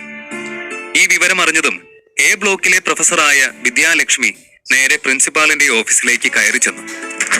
എന്ത് നോൺസെൻസ് ആണ് സാർ ഇത്? ഇത്ര നാളും എന്റെ ക്ലാസ്സിലെ കുട്ടികളായിരുന്നു 1 മുതൽ 5 വരെയുള്ള റാങ്കുകൾ സ്വന്തമാക്കിയിരുന്നത്. മാർക്ക് അടിസ്ഥാനത്തിൽ ഏറ്റവും ഇന്റലിജന്റ് ആയിട്ടുള്ള കുട്ടികളെയാണ് എ ബ്ലോക്കിൽ ആഡ് ചെയ്യുന്നത്. എഫ് ബ്ലോക്കിലെ ആരും ജയിക്കുക പോലും അപൂർവമാണ്. അങ്ങനെ ഇരിക്കെ എങ്ങനെയാണ് എഫ് ബ്ലോക്കിൽ നിന്നൊരാൾ ഫസ്റ്റ് റാങ്ക് വാങ്ങുന്നത്? ഏത് പൊട്ടനും മനസ്സിലാവും ഇതിൽ എന്തോ തിരിമറി നടന്നിട്ടുണ്ടെന്ന്. മിസ് വിദ്യാലക്ഷ്മി, അനാവശ്യമായ ആരോപണങ്ങൾ പറയരുത്. ആരെന്ത് തിരിമറി നടത്തിയെന്നാണ് നിങ്ങൾ പറയുന്നത്? നിങ്ങളുടെ ക്ലാസ്സിലെ കുട്ടികളെ പിന്നിലാക്കി അങ്ങനെ മനഃപൂർവ്വം എഫ് ബ്ലോക്കിലെ ഒരു കുട്ടിക്ക് റാങ്ക് നേടിക്കൊടുക്കേണ്ടതിന്റെ എന്താവശ്യമാണ് എനിക്കുള്ളത്? വിദ്യാലക്ഷ്മിയുടെ സംസാരം ഇഷ്ടപ്പെടാതെ പ്രിൻസിപ്പൽ അവരോട് ദേഷ്യപ്പെട്ടു. സോറി സർ, സർ എന്തെങ്കിലും തിരിമറി കാണിച്ചു എന്നല്ല ഞാൻ പറഞ്ഞത്. കള്ളത്തരം കാണിച്ചത് അവനാണ്, ആ അനന്തൻ. എനിക്കറിയാം എന്താ വേണ്ടതെന്ന്. അവർ ചാടിത്തുള്ളി നേരെ പോയത് സ്റ്റാഫ് റൂമിലേക്കാണ്. അവിടെ ചെന്ന് ഷെൽഫ് തുറന്ന് എഫ് ബ്ലോക്കിന്റെ ആൻസർ ഷീറ്റിന്റെ കൂട്ടത്തിൽ നിന്ന് അനന്തന്റെ പേപ്പർ തിരഞ്ഞെടുത്തു. ഗംഗാധരൻ സാറേ, സാറ് കൂടെ അറിഞ്ഞുകൊണ്ടാണോ ഇത്? സാറിന്റെ ക്ലാസ്സിലെ പിള്ളേരെ കൊണ്ട് എന്റെ പിള്ളേരെ അക്കാഡമിക്സിൽ തോൽപ്പിക്കാൻ പറ്റില്ല എന്ന് കരുതി അവരെ സഹായിക്കാമെന്ന് വല്ലതും കരുതിയോ സാറ്? വിദ്യ ചോദിച്ചു. ഇതേ ഗംഗാധരൻ സാറായിരുന്നു അനന്തൻ മുൻപ് ഇവിടെ പഠിച്ചിരുന്നപ്പോൾ അവന്റെ ക്ലാസ് ഇൻചാർജ്. അന്ന് അനന്തന്റെ ആക്സിഡന്റുമായി ബന്ധപ്പെട്ട പ്രശ്നങ്ങൾ കാരണം ഗംഗാധരനെയും പണിഷ്മെന്റിന്റെ ഭാഗമായി എഫ് ബ്ലോക്കിലേക്ക് മാറ്റുകയായിരുന്നു. നിങ്ങൾ എന്താ അനാവശ്യമാണ് ഈ പറയുന്നത്? എനിക്ക് അങ്ങനെ എന്റെ കുട്ടികളിൽ ഒരാള് കള്ളത്തരത്തിലൂടെ റാങ്ക് എടുപ്പിക്കാനാണെങ്കിൽ അത് അനന്തൻ അഡ്മിഷൻ എടുക്കുന്നത് വരെ കാത്തിരിക്കേണ്ട കാര്യമില്ലായിരുന്നു. മുൻപും എനിക്കതിന് സാധ്യമാവും. വിദ്യാലക്ഷ്മി ടീച്ചർക്ക് അനന്തന്റെ കഴിവിനെ പറ്റി ധാരണയില്ലെങ്കിൽ പോയി അന്വേഷിച്ചിട്ട് വന്ന് സംസാരിക്കും. അവൻ 2 വർഷം മുൻപ് ഇവിടുത്തെ സ്റ്റുഡന്റ് ആയിരുന്നു. അന്ന് അവൻ എഫ് ബ്ലോക്കിലല്ല പഠിച്ചിരുന്നത്. അവൻ ഇപ്പോ എഫ് ബ്ലോക്കിലാണ് അഡ്മിഷൻ ലഭിച്ചതെന്ന് കരുതി പഴയ ബുദ്ധിയും ഒന്നും മാഞ്ഞു പോകില്ല. അനാവശ്യമായിട്ട് ആരെയെങ്കിലും പറ്റി എന്തെങ്കിലും ആരോപണങ്ങൾ ഉന്നയിക്കുന്നതിന് മുൻപ് അവരെ പറ്റി ശരിക്കും ഒന്ന് അന്വേഷിക്കുന്നത് നല്ലതാണ്. ഗംഗാധരൻ സാർ പറഞ്ഞു. വിദ്യാലക്ഷ്മി ദേഷ്യം കൊണ്ട് വിറച്ചു നിൽക്കുകയാണ്. ഇന്ന് വരെ എല്ലാവരിലും മുന്നിൽ നിന്ന ബ്ലോക്ക് എയിലെ കുട്ടികൾക്ക് മേലെ എഫ് ബ്ലോക്കിൽ നിന്ന് അനന്തൻ നേടിയ റാങ്ക് സ്വന്തം മുഖത്തിനിട്ട് കിട്ടിയ അടിയായിട്ടാണ് അവർ കരുതുന്നത്. അത്രയ്ക്കുണ്ടായിരുന്നു അവരുടെ ദുരഭിമാനവും അഹന്തയും. എന്നെ പഠിപ്പിക്കാൻ വരണ്ട നിങ്ങള്. ഈ മിടുക്ക് നിങ്ങളുടെ കുട്ടികളോട് കാണിച്ചിരുന്നെങ്കിലേ പണ്ടേ അവരിൽ 4-5 എണ്ണമെങ്കിലും ജസ്റ്റ് പാസ്സായി പോകുമായിരുന്നു. 2 വർഷമായിട്ട് നിങ്ങൾ പഠിപ്പിച്ചിട്ട് ജയിക്കുക പോലും ചെയ്യാത്ത പിള്ളേരുടെ കൂട്ടത്തിൽ നിന്നും ഇന്നലെ വന്ന ഒരുത്തിന് റാങ്ക്. ഇതിൽ ഒരു കള്ളത്തരവും ഇല്ല എന്ന് കരുതാൻ മാത്രം പൊട്ടിയൊന്നുമല്ല ഞാൻ, വിദ്യാലക്ഷ്മി പറഞ്ഞു. എന്താ വിദ്യാലക്ഷ്മി നിങ്ങൾക്ക് പറ്റിയത്? അനന്തൻ എല്ലാ സബ്ജക്റ്റിനും ഫുൾ മാർക്കാണ്. അവൻ എങ്ങനെ ചതിച്ചുവെന്ന് നിങ്ങൾ കണ്ടോ? അവൻ സ്വന്തം പരീക്ഷ എഴുതി കഴിഞ്ഞ് നിങ്ങളുടെ ക്ലാസ്സിലേക്ക് കയറി വന്ന് എഴുതിക്കൊണ്ടിരുന്ന കുട്ടികളുടെ ഒക്കെ പേപ്പറും പിടിച്ചു വാങ്ങി ആൻസർ എല്ലാം വെട്ടിക്കളയുന്നത്. അല്ല, പറയുന്നതിനൊക്കെ ഒരു ലോജിക്ക് വേണ്ടേ? ഗംഗാധരൻ സാറിന്റെ ക്ഷമ നശിച്ചു. നിങ്ങൾ കണ്ടോളൂ, ആ സുരഭി ഇത്തവണ എക്സാം എഴുതിയിട്ടില്ല. അടുത്ത സെമസ്റ്ററിന് ആ കുട്ടിയോട് അറ്റൻഡ് ചെയ്യട്ടെ എക്സാം. അപ്പൊ അറിയാം വീണ്ടും തന്റെ സ്റ്റുഡന്റ് തരികിട കാണിച്ച് റാങ്ക് വാങ്ങുമോന്ന്. തൽക്കാലം ജയിക്കാൻ വേണ്ടി അത്രയും പറഞ്ഞുകൊണ്ട് വിദ്യാലക്ഷ്മി അവിടെ നിന്നും പോയി. പക്ഷേ അവരുടെ മനസ്സിൽ അപ്പോൾ നല്ല നഷ്ടബോധമുണ്ടായിരുന്നു. അനന്തൻ ഇത്രയും മാർക്ക് സ്കോർ ചെയ്യുമെന്ന് അറിഞ്ഞിരുന്നെങ്കിൽ അവനെ ഒരിക്കലും എഫ് ബ്ലോക്കിലേക്ക് അയക്കാൻ സമ്മതിക്കില്ലായിരുന്നു. ഇതിപ്പോ ഒരു റാങ്ക് അല്ലേ തന്റെ ക്ലാസ്സിന് നഷ്ടപ്പെട്ടത്. അവർക്കത് ഓർക്കും തോറും നിരാശയായിരുന്നു. എഫ് ബ്ലോക്കിൽ നിന്നും കോളേജ് റൗഡിയായ അനന്തൻ റാങ്ക് നേടിയ വാർത്ത കുട്ടികൾക്കിടയിൽ കാട്ടുതീ പോലെയാണ് പടർന്നത്. അനന്തൻ ഈ വക കാര്യങ്ങൾക്കൊന്നും വലിയ ശ്രദ്ധ കൊടുത്തില്ല എങ്കിലും അരുന്ധതിക്കിത് വലിയ അഭിമാനമായിരുന്നു. അങ്ങനെ കുറച്ച് ദിവസങ്ങൾ കൂടി കഴിഞ്ഞു. മാലിനി ഇപ്പോഴും അനന്തന്റെ ഡിസ്പെൻസറിയിൽ തന്നെ തടവിലാണ്. അപ്പോഴാണ് അവിടേക്കൊരു സന്ദേശം എത്തിയത്. അങ്ങനെ ഒന്നിനു വേണ്ടി തന്നെയായിരുന്നു അനന്തനും കാത്തിരുന്നത്. എന്തായിരിക്കും അനന്തനെ തേടി വന്ന ആ സന്ദേശത്തിൽ പറഞ്ഞിരിക്കുക? അധ്യായം 41. എഫ് ബ്ലോക്കിൽ നിന്ന് ആദ്യമായി ഒരാൾ റാങ്ക് നേടിയ കാര്യം കോളേജിൽ വലിയ ചർച്ചയായി. അനന്തനോട് എ ബ്ലോക്കിലെ അധ്യാപികയായ വിദ്യാലക്ഷ്മിക്ക് വല്ലാത്ത വാശി തോന്നുന്നു. അതിനിടയിൽ അനന്തന്റെ ഡിസ്പെൻസറിയിലേക്ക് ഒരു സന്ദേശമെത്തി. രോഹൻ വർമ്മയാണ് സന്ദേശം അയച്ചത്. മാലിനിയുടെ മുത്തശ്ശൻ അനന്തനെ ഇന്ന് രാത്രി അവരുടെ വീട്ടിൽ വെച്ചുള്ള ഒരു വിരുന്നിനെ ക്ഷണിച്ചിരിക്കുന്നു. അവിടെ ചെന്ന് അദ്ദേഹത്തിനെ കാണണം. മാലിനിയെയും മൃതസഞ്ജീവനിയെയും പറ്റിയുള്ള വിവരങ്ങൾ അദ്ദേഹം അവിടെ വെച്ച് അനന്തനുമായി ചർച്ച ചെയ്യും. ഇതാണ് സന്ദേശം. കൃത്യമായി പറഞ്ഞാൽ ഒരു അനുനയ ചർച്ചയായിരിക്കണം അദ്ദേഹത്തിന്റെ മനസ്സിൽ. അനന്തൻ പോകാൻ തന്നെ തീരുമാനിച്ചു. പക്ഷേ തനിച്ചു പോകാൻ അനന്തൻ ഒരു താല്പര്യവും തോന്നിയില്ല. പകരം ജഗനെയും കൂടി ഒപ്പം കൂട്ടാമെന്നായിരുന്നു അനന്തൻ കരുതിയത്. പക്ഷേ ജഗനോട് പറഞ്ഞപ്പോൾ ജഗൻ വരുന്നില്ല എന്ന് തീർത്തു പറഞ്ഞു. പെട്ടെന്നുള്ള ജഗന്റെ ആ മറുപടി അനന്തൻ അത്ര പ്രതീക്ഷിച്ചിരുന്നതല്ല. എന്താണ് കാര്യമെന്ന് തിരക്കിയപ്പോൾ തനിക്ക് ഉടനെ തിരികെ പോകണം എന്നായിരുന്നു ജഗന്റെ മറുപടി. അനന്തന് അതൊട്ടും ഉൾക്കൊള്ളാൻ പറ്റിയില്ല. അതുവരെയുള്ള ജഗന്റെ നിലപാടുകളുമായി ഒത്തുപോകുന്നതായിരുന്നില്ല ആ തുറന്നടിച്ചുള്ള മറുപടി. അയാൾക്ക് ഉടനെ തിരികെ പോകണം എന്നൊരാവശ്യം കൂടി ഉണ്ടായിരുന്നു. ജഗൻ വളരെ നല്ലവനും ആത്മാർത്ഥതയുള്ളവനുമാണെന്നാണ് അനന്തൻ മനസ്സിലാക്കിയത്. അതിനാൽ തന്നെ ജഗനെ തന്റെ ഒപ്പം നിർത്തി കുറെ വിദ്യകളും അടവുകളും ഒക്കെ പഠിപ്പിച്ചു കൊടുക്കണമെന്ന് അനന്തൻ കരുതിയതാണ്. പക്ഷേ ജഗന്റെ ഈ പെട്ടെന്നുള്ള തിരിച്ചുപോക്കിൽ അനന്തന് വല്ലാത്ത പന്തികേട് തോന്നി. എന്താ ജഗൻ, നീ ഇങ്ങനെ പെട്ടെന്ന് തിരികെ പോണം തീരുമാനിക്കാൻ? അനന്തൻ ചോദിച്ചു. അയ്യോ അനന്തൻ സാറ്, ഈ ജഗൻ ചേട്ടനുണ്ടല്ലോ, വലിയ പുള്ളിയല്ലേ. ഇപ്പൊ സോഷ്യൽ മീഡിയയിലൊക്കെ ആള് വലിയ സെലിബ്രിറ്റിയാ. അപ്പൊ പിന്നെ എപ്പോഴും ഇവിടെ ഇങ്ങനെ നിൽക്കാൻ പറ്റുമോ? നല്ല തിരക്ക് കാണുന്നേ, ഒരു നേഴ്സ് കളിയാക്കിയതുപോലെ പറഞ്ഞു. കാര്യം മനസ്സിലാകാതെ ജഗനെ നോക്കിയ അനന്തൻ കാണുന്നത് ദേഷ്യം സഹിക്കാതെ മുഷ്ടി ചുരുട്ടിപ്പിടിച്ച് കണ്ണുകൾ ഇറുകെ അടയ്ക്കുന്ന ജഗനെയാണ്. മാലിനിയാണ് ജഗന്റെ ഒരു വീഡിയോ സോഷ്യൽ മീഡിയയിൽ അപ്ലോഡ് ചെയ്തത്. സത്യത്തിൽ അത് ജഗൻ തനിക്കറിയാവുന്ന ചില കളരിമുറകൾ പ്രാക്ടീസ് ചെയ്യുന്ന വീഡിയോ ആയിരുന്നു. പക്ഷേ അതിൽ ജഗൻ തന്റെ ഷൂസ് തെന്നി ഒരു ബോഡി ഗാർഡിന്റെ മേലേക്ക് മറിഞ്ഞു വീഴുകയും ശേഷം തന്റെ മുഖത്തേക്ക് ഊരി വീണ ആ ഷൂസിന്റെ തന്നെ നാറ്റം സഹിക്കാൻ വയ്യാതെ പാവം ബോഡി ഗാർഡ് ഛർദ്ദിക്കാൻ വരുന്നത് പോലെയുള്ള എക്സ്പ്രഷൻ ഇടുന്നതും കൂടി ആയപ്പോൾ ആ വീഡിയോ വല്ലാത്ത കോമഡി ആയിപ്പോയി. അത് വൈറലാവുകയും പല ട്രോളന്മാരും ജഗന്റെ വീഡിയോ വെച്ച് ട്രോളുകൾ ഉണ്ടാക്കുകയും ചെയ്തു. അതാണ് ജഗൻ ഇങ്ങനെ വല്ലാതെ നിൽക്കുന്നത്. ഒരു നേഴ്സ് ഫോൺ എടുത്ത് യൂട്യൂബിൽ ആ വീഡിയോയ്ക്ക് താഴെ വന്ന കമന്റ് അടുത്തു നിന്ന നേഴ്സിനെ വായിച്ചു കേൾപ്പിച്ചു. ചേട്ടാ, വേണമെങ്കിൽ ഉറുമി കൊണ്ടോ ചുരിക കൊണ്ടോ ആക്രമിച്ചോളൂ, പക്ഷേ നിങ്ങൾ ഉപയോഗിച്ച ഷൂസ് കൊണ്ട് ആരെയും എറിയരുതേ. ശത്രുക്കളോട് പോലും അത്രയും ദ്രോഹം പാടില്ല. ഇങ്ങനെ കഷ്ടപ്പെട്ട് കളരി പഠിച്ചത് എന്തിനാ? ഇത്രയും നല്ലൊരു മാരകായുധം കയ്യിലുള്ളപ്പോ. കുറെ പുതിയ ഹാഷ്ടാഗും വന്നിട്ടുണ്ട്. കളരി അണ്ണന്റെ ഷൂസ്, ഷൂസ് രാജാവ്, ഷൂസ് ദ ഡേഞ്ചറസ് വെപ്പൺ, അങ്ങനെ കുറെ ഉണ്ടടി. നേഴ്സുമാർ പരസ്പരം പറഞ്ഞു ചിരിച്ചു. വിഷമത്തോടെ അനന്തനോട് പറഞ്ഞു, എന്റെ അഭിമാനം നഷ്ടപ്പെട്ടു. ഇത്രയും നാള് ഞാൻ പല പയറ്റുകളും ജയിച്ച് നേടിക്കൊടുത്ത സൽപ്പേര് എന്റെ കാളിയാർ മഠത്തിന് നഷ്ടമായി. അനന്തൻ അറിയോ, കാളിയാർ മഠം എന്ന പേര് കേട്ട കളരി കുടുംബത്തില് 39ാമത്തെ വീരയോദ്ധാവാണ് ഞാൻ. എന്റെ തലമൂത്ത ഏട്ടന്മാരും എനിക്ക് ശേഷം വന്ന ശിഷ്യന്മാരും ഗുരുക്കളും ഒക്കെ ഞാൻ കാരണം ഇപ്പൊ നാണം കെട്ടിട്ടുണ്ടോ? എന്നെ മിക്കവർക്കും അറിയാം. ഞാൻ കാളിയാർ മഠം കളരിയിലെ കണ്ണിയാണെന്ന് ഈ വീഡിയോ കണ്ടവരിൽ പലരും തിരിച്ചറിഞ്ഞിട്ടുണ്ടാവും. എന്താ ജഗനിത്? ഈ ഒരു ചെറിയ വീഡിയോ കൊണ്ട് നഷ്ടപ്പെടാൻ മാത്രമേ ഉള്ളൂ നിന്റെ ധൈര്യം? ഇതുപോലെ എത്ര ട്രോൾ വീഡിയോസ് ഇറങ്ങുന്നുണ്ടോ ഓരോ ദിവസവും? അതിൽ എത്ര എണ്ണം നീ കണ്ടിട്ടുണ്ടാവും? അവരെല്ലാവരെയും നീ ഇപ്പോഴും ഓർത്തിരിക്കാറുണ്ടോ? അത്രേ ഉള്ളൂ നീയും. 2 or 4 ദിവസം കഴിഞ്ഞാൽ അവര് നിന്നെ തനിയെ മറന്നുപോകും. അതുകൊണ്ട് സമാധാനിക്കേ. അനന്തൻ ജഗനെ സമാധാനിപ്പിച്ചു. ഇത്ര വലിയ വീരയോദ്ധാവായ ജഗന്റെ ലോലമായ മനസ്സിനെ ഓർത്ത് അനന്തൻ ഉള്ളിൽ ചിരിക്കുന്നുണ്ടായിരുന്നു. അതെ, സമാധാനിക്ക് മിസ്റ്റർ ജഗൻ.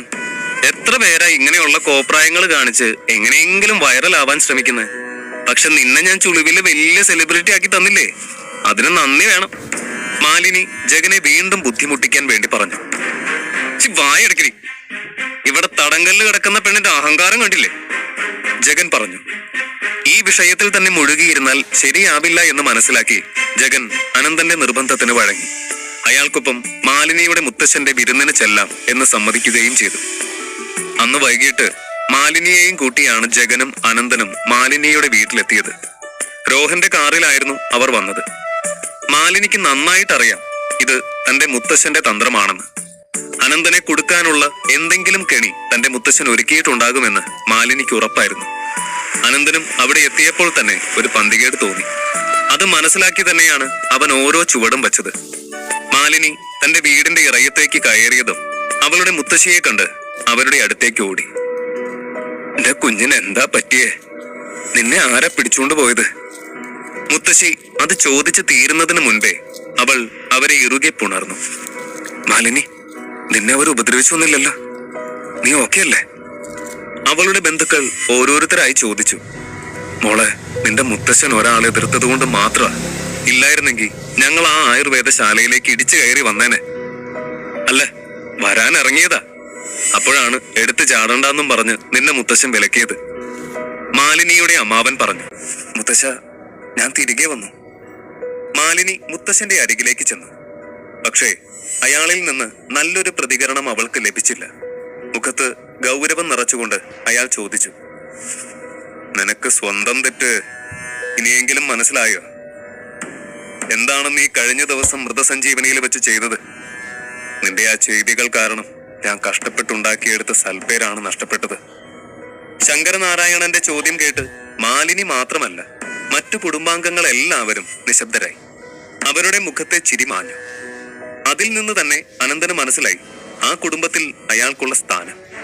എല്ലാവരുടെയും മുഖത്ത് അയാളോടുള്ള സ്നേഹവും വിധേയത്വവും മാത്രം കാണുന്നു. ശങ്കരനാരായണൻ മാലിനിയുടെ ഒപ്പം വന്നവരെ നോക്കി. അതിൽ രോഹനെ അയാൾക്ക് നേരത്തെ അറിയാവുന്നതാണ്. പിന്നീട് അയാളുടെ കണ്ണുകൾ ജഗനെയും മറികടന്ന് അനന്തനിൽ വന്നു നിന്നു. അയാളുടെ നോട്ടത്തിൽ അർത്ഥം ഗ്രഹിച്ച രോഹൻ അനന്തനെ അയാൾക്ക് പരിചയപ്പെടുത്തി കൊടുത്തു. മുത്തശ്ശ, ഇതാണ് അനന്തൻ. ഇദ്ദേഹത്തിനെയാണ് മുത്തശ്ശൻ ഇന്നലെ വിരുന്നിന് ക്ഷണിച്ചിരുന്നത്. രോഹൻ ഒന്നിരുത്തം വന്ന സ്വരത്തിൽ പറഞ്ഞു. പിന്നെ ഇത് അദ്ദേഹത്തിന്റെ സുഹൃത്താണ് ജഗൻ. ഇദ്ദേഹം പേരുകേട്ട കാളിയാർ മഠത്തിലെ ഇളം തലമുറക്കാരന്. എല്ലാവരെയും പരിചയപ്പെടുത്തിയ ശേഷം അവരെയും കൂട്ടി രോഹൻ അകത്തേക്ക് നടന്നു. അവിടെ നിന്നവർ അനന്തനെ നോക്കി പലതും സംസാരിച്ചു. ദേ മാലിനി വന്നല്ലോ. കൂടെ നിൽക്കുന്ന അവനാണോ മാലിനിയെ തട്ടിക്കൊണ്ടുപോയത്? ഏത്? ആ നരിന്ത് ചെറുക്കനോ? അവൻ അതിനൊക്കെയുള്ള ചുണയുണ്ടെന്ന് കണ്ടിട്ട് തോന്നുന്നുണ്ടോ? അങ്ങനെ പറയാൻ പറ്റില്ല. ഈ പുസ്തകത്തിന്റെ പുറംചട്ട കണ്ടിട്ടേ അതിന്റെ ഉള്ളടക്കത്തെ വിലയിരുത്തരുത് എന്നൊരു ചൊല്ലുണ്ടല്ലോ. ഇവന്റെ കാര്യം ചിലപ്പോ അങ്ങനെയാവും. ഇനി അഥവാ അങ്ങനെ ഒരു മുഖം ഇവനുണ്ടെങ്കിലും സാരമില്ല. അച്ഛൻ സകല മുൻകരുതലുകളും എടുത്തിട്ടുണ്ട്. കളരിപ്പയറ്റിന്റെ 3 മഹാരഥന്മാരെയാ അച്ഛൻ ഇന്ന് ഇവിടേക്ക് വരുത്തിയിട്ടുള്ളത്.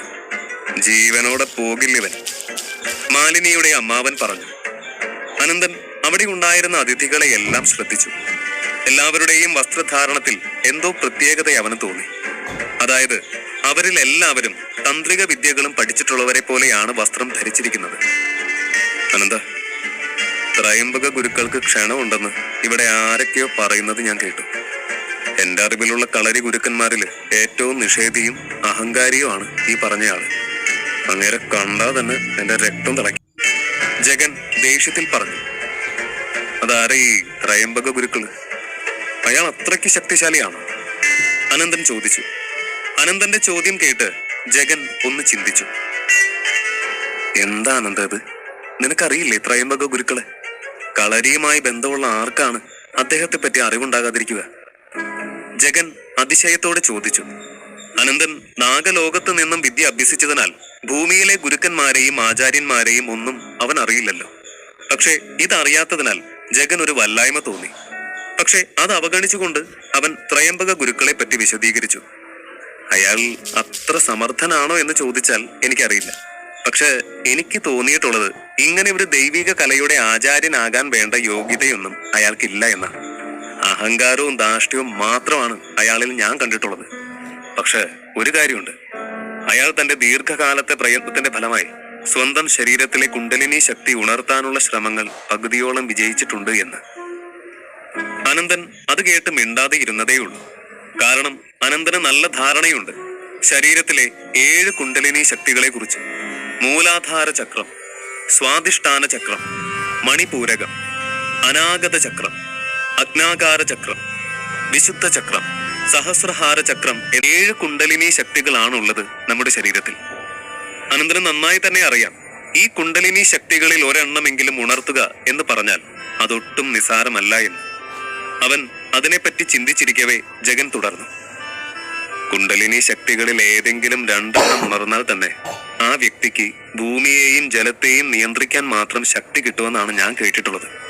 10 വർഷം മുൻപാണ് ത്രയംബക ഗുരുക്കൾ തന്റെ 2 കുണ്ടലിനി ശക്തികൾ ഉണർത്തിയത്. മൂലാധാര ചക്രവും സ്വാധിഷ്ഠാന ചക്രവും ഉണർന്ന സ്ഥിതിക്ക് ഈ കാലയളവിൽ അയാൾക്ക് തന്റെ മണിപൂരക ചക്രവും അനാഗത ചക്രവും കൂടി ഉണർത്താൻ കഴിഞ്ഞിട്ടുണ്ടാകുമോ എന്ന് ഞാൻ ഭയപ്പെടുന്നു. അങ്ങനെ എങ്ങാ സംഭവിച്ചിട്ടുണ്ടെങ്കിൽ അയാള് ഒരായുധത്തിനും മടവിനും തോൽപ്പിക്കാൻ കഴിയില്ല. ആചാര്യൻ ഉപേന്ദ്ര ശർമ്മന്റെയും ആചാര്യ യോഗമായയുടെയും കഴിവുകളെക്കാൾ മേലെയാകും അത്. അനന്തൻ വീണ്ടും ചിന്തിച്ചു. ഭൂമിയിലെ പ്രസിദ്ധമായ പല പേരുകളും തനിക്ക് സുപരിചിതമല്ല. 2 വർഷം മുൻപ് വരെ കളരിയുമായി തനിക്ക് ആഴത്തിലുള്ള ബന്ധം ഒന്നും ഇല്ലാതിരുന്നതിനാൽ ഇവരെ പറ്റി ഒന്നും അറിയാനുള്ള സാഹചര്യം ഉണ്ടായില്ല. തന്റെ 2000 വർഷത്തെ നാഗലോക ജീവിതം കൊണ്ട് ഭൂമിയിലെ ആരെക്കാളും കഴിവുകൾ താൻ ആർജിക്കുകയും ചെയ്തിരിക്കുന്നു. പക്ഷെ ഇനി ഈ അവസ്ഥയിൽ ഇവരാരാണെന്ന് വീണ്ടും ചോദിച്ചാൽ അതിൽ ഉറപ്പായും ജഗന് സംശയം തോന്നും. അതിനാൽ അനന്തൻ അത് വേണ്ട എന്ന് കരുതി മൗനം പാലിച്ചു. അനന്തൻ ഈ 2 പേരുകൾ ഇങ്ങനെ വീണ്ടും ഉരുവിട്ട് നിൽക്കുമ്പോഴാണ് പുറത്ത് വലിയ ശബ്ദം കേൾക്കുന്നതും ആരോ വന്നു എന്ന് പറഞ്ഞ് എല്ലാവരും ഉമ്മറത്തേക്ക് ഓടിച്ചെല്ലുന്നത്. ഇത്രയും കോളിളക്കം ഉണ്ടാക്കാൻ മാത്രം പ്രബലരായ ഏത് കഥാപാത്രമാണ് രംഗപ്രവേശനം എന്ന് ചിന്തിച്ച് അനന്തന്റെ കണ്ണുകളും പുറത്തേക്ക് നീണ്ടു. ആരൊക്കെയായിരിക്കും ശങ്കരനാരായണന്റെ ആ വിരുന്നിലെ മറ്റ് അതിഥികൾ? എന്തായിരിക്കാം അയാളുടെ പദ്ധതികൾ?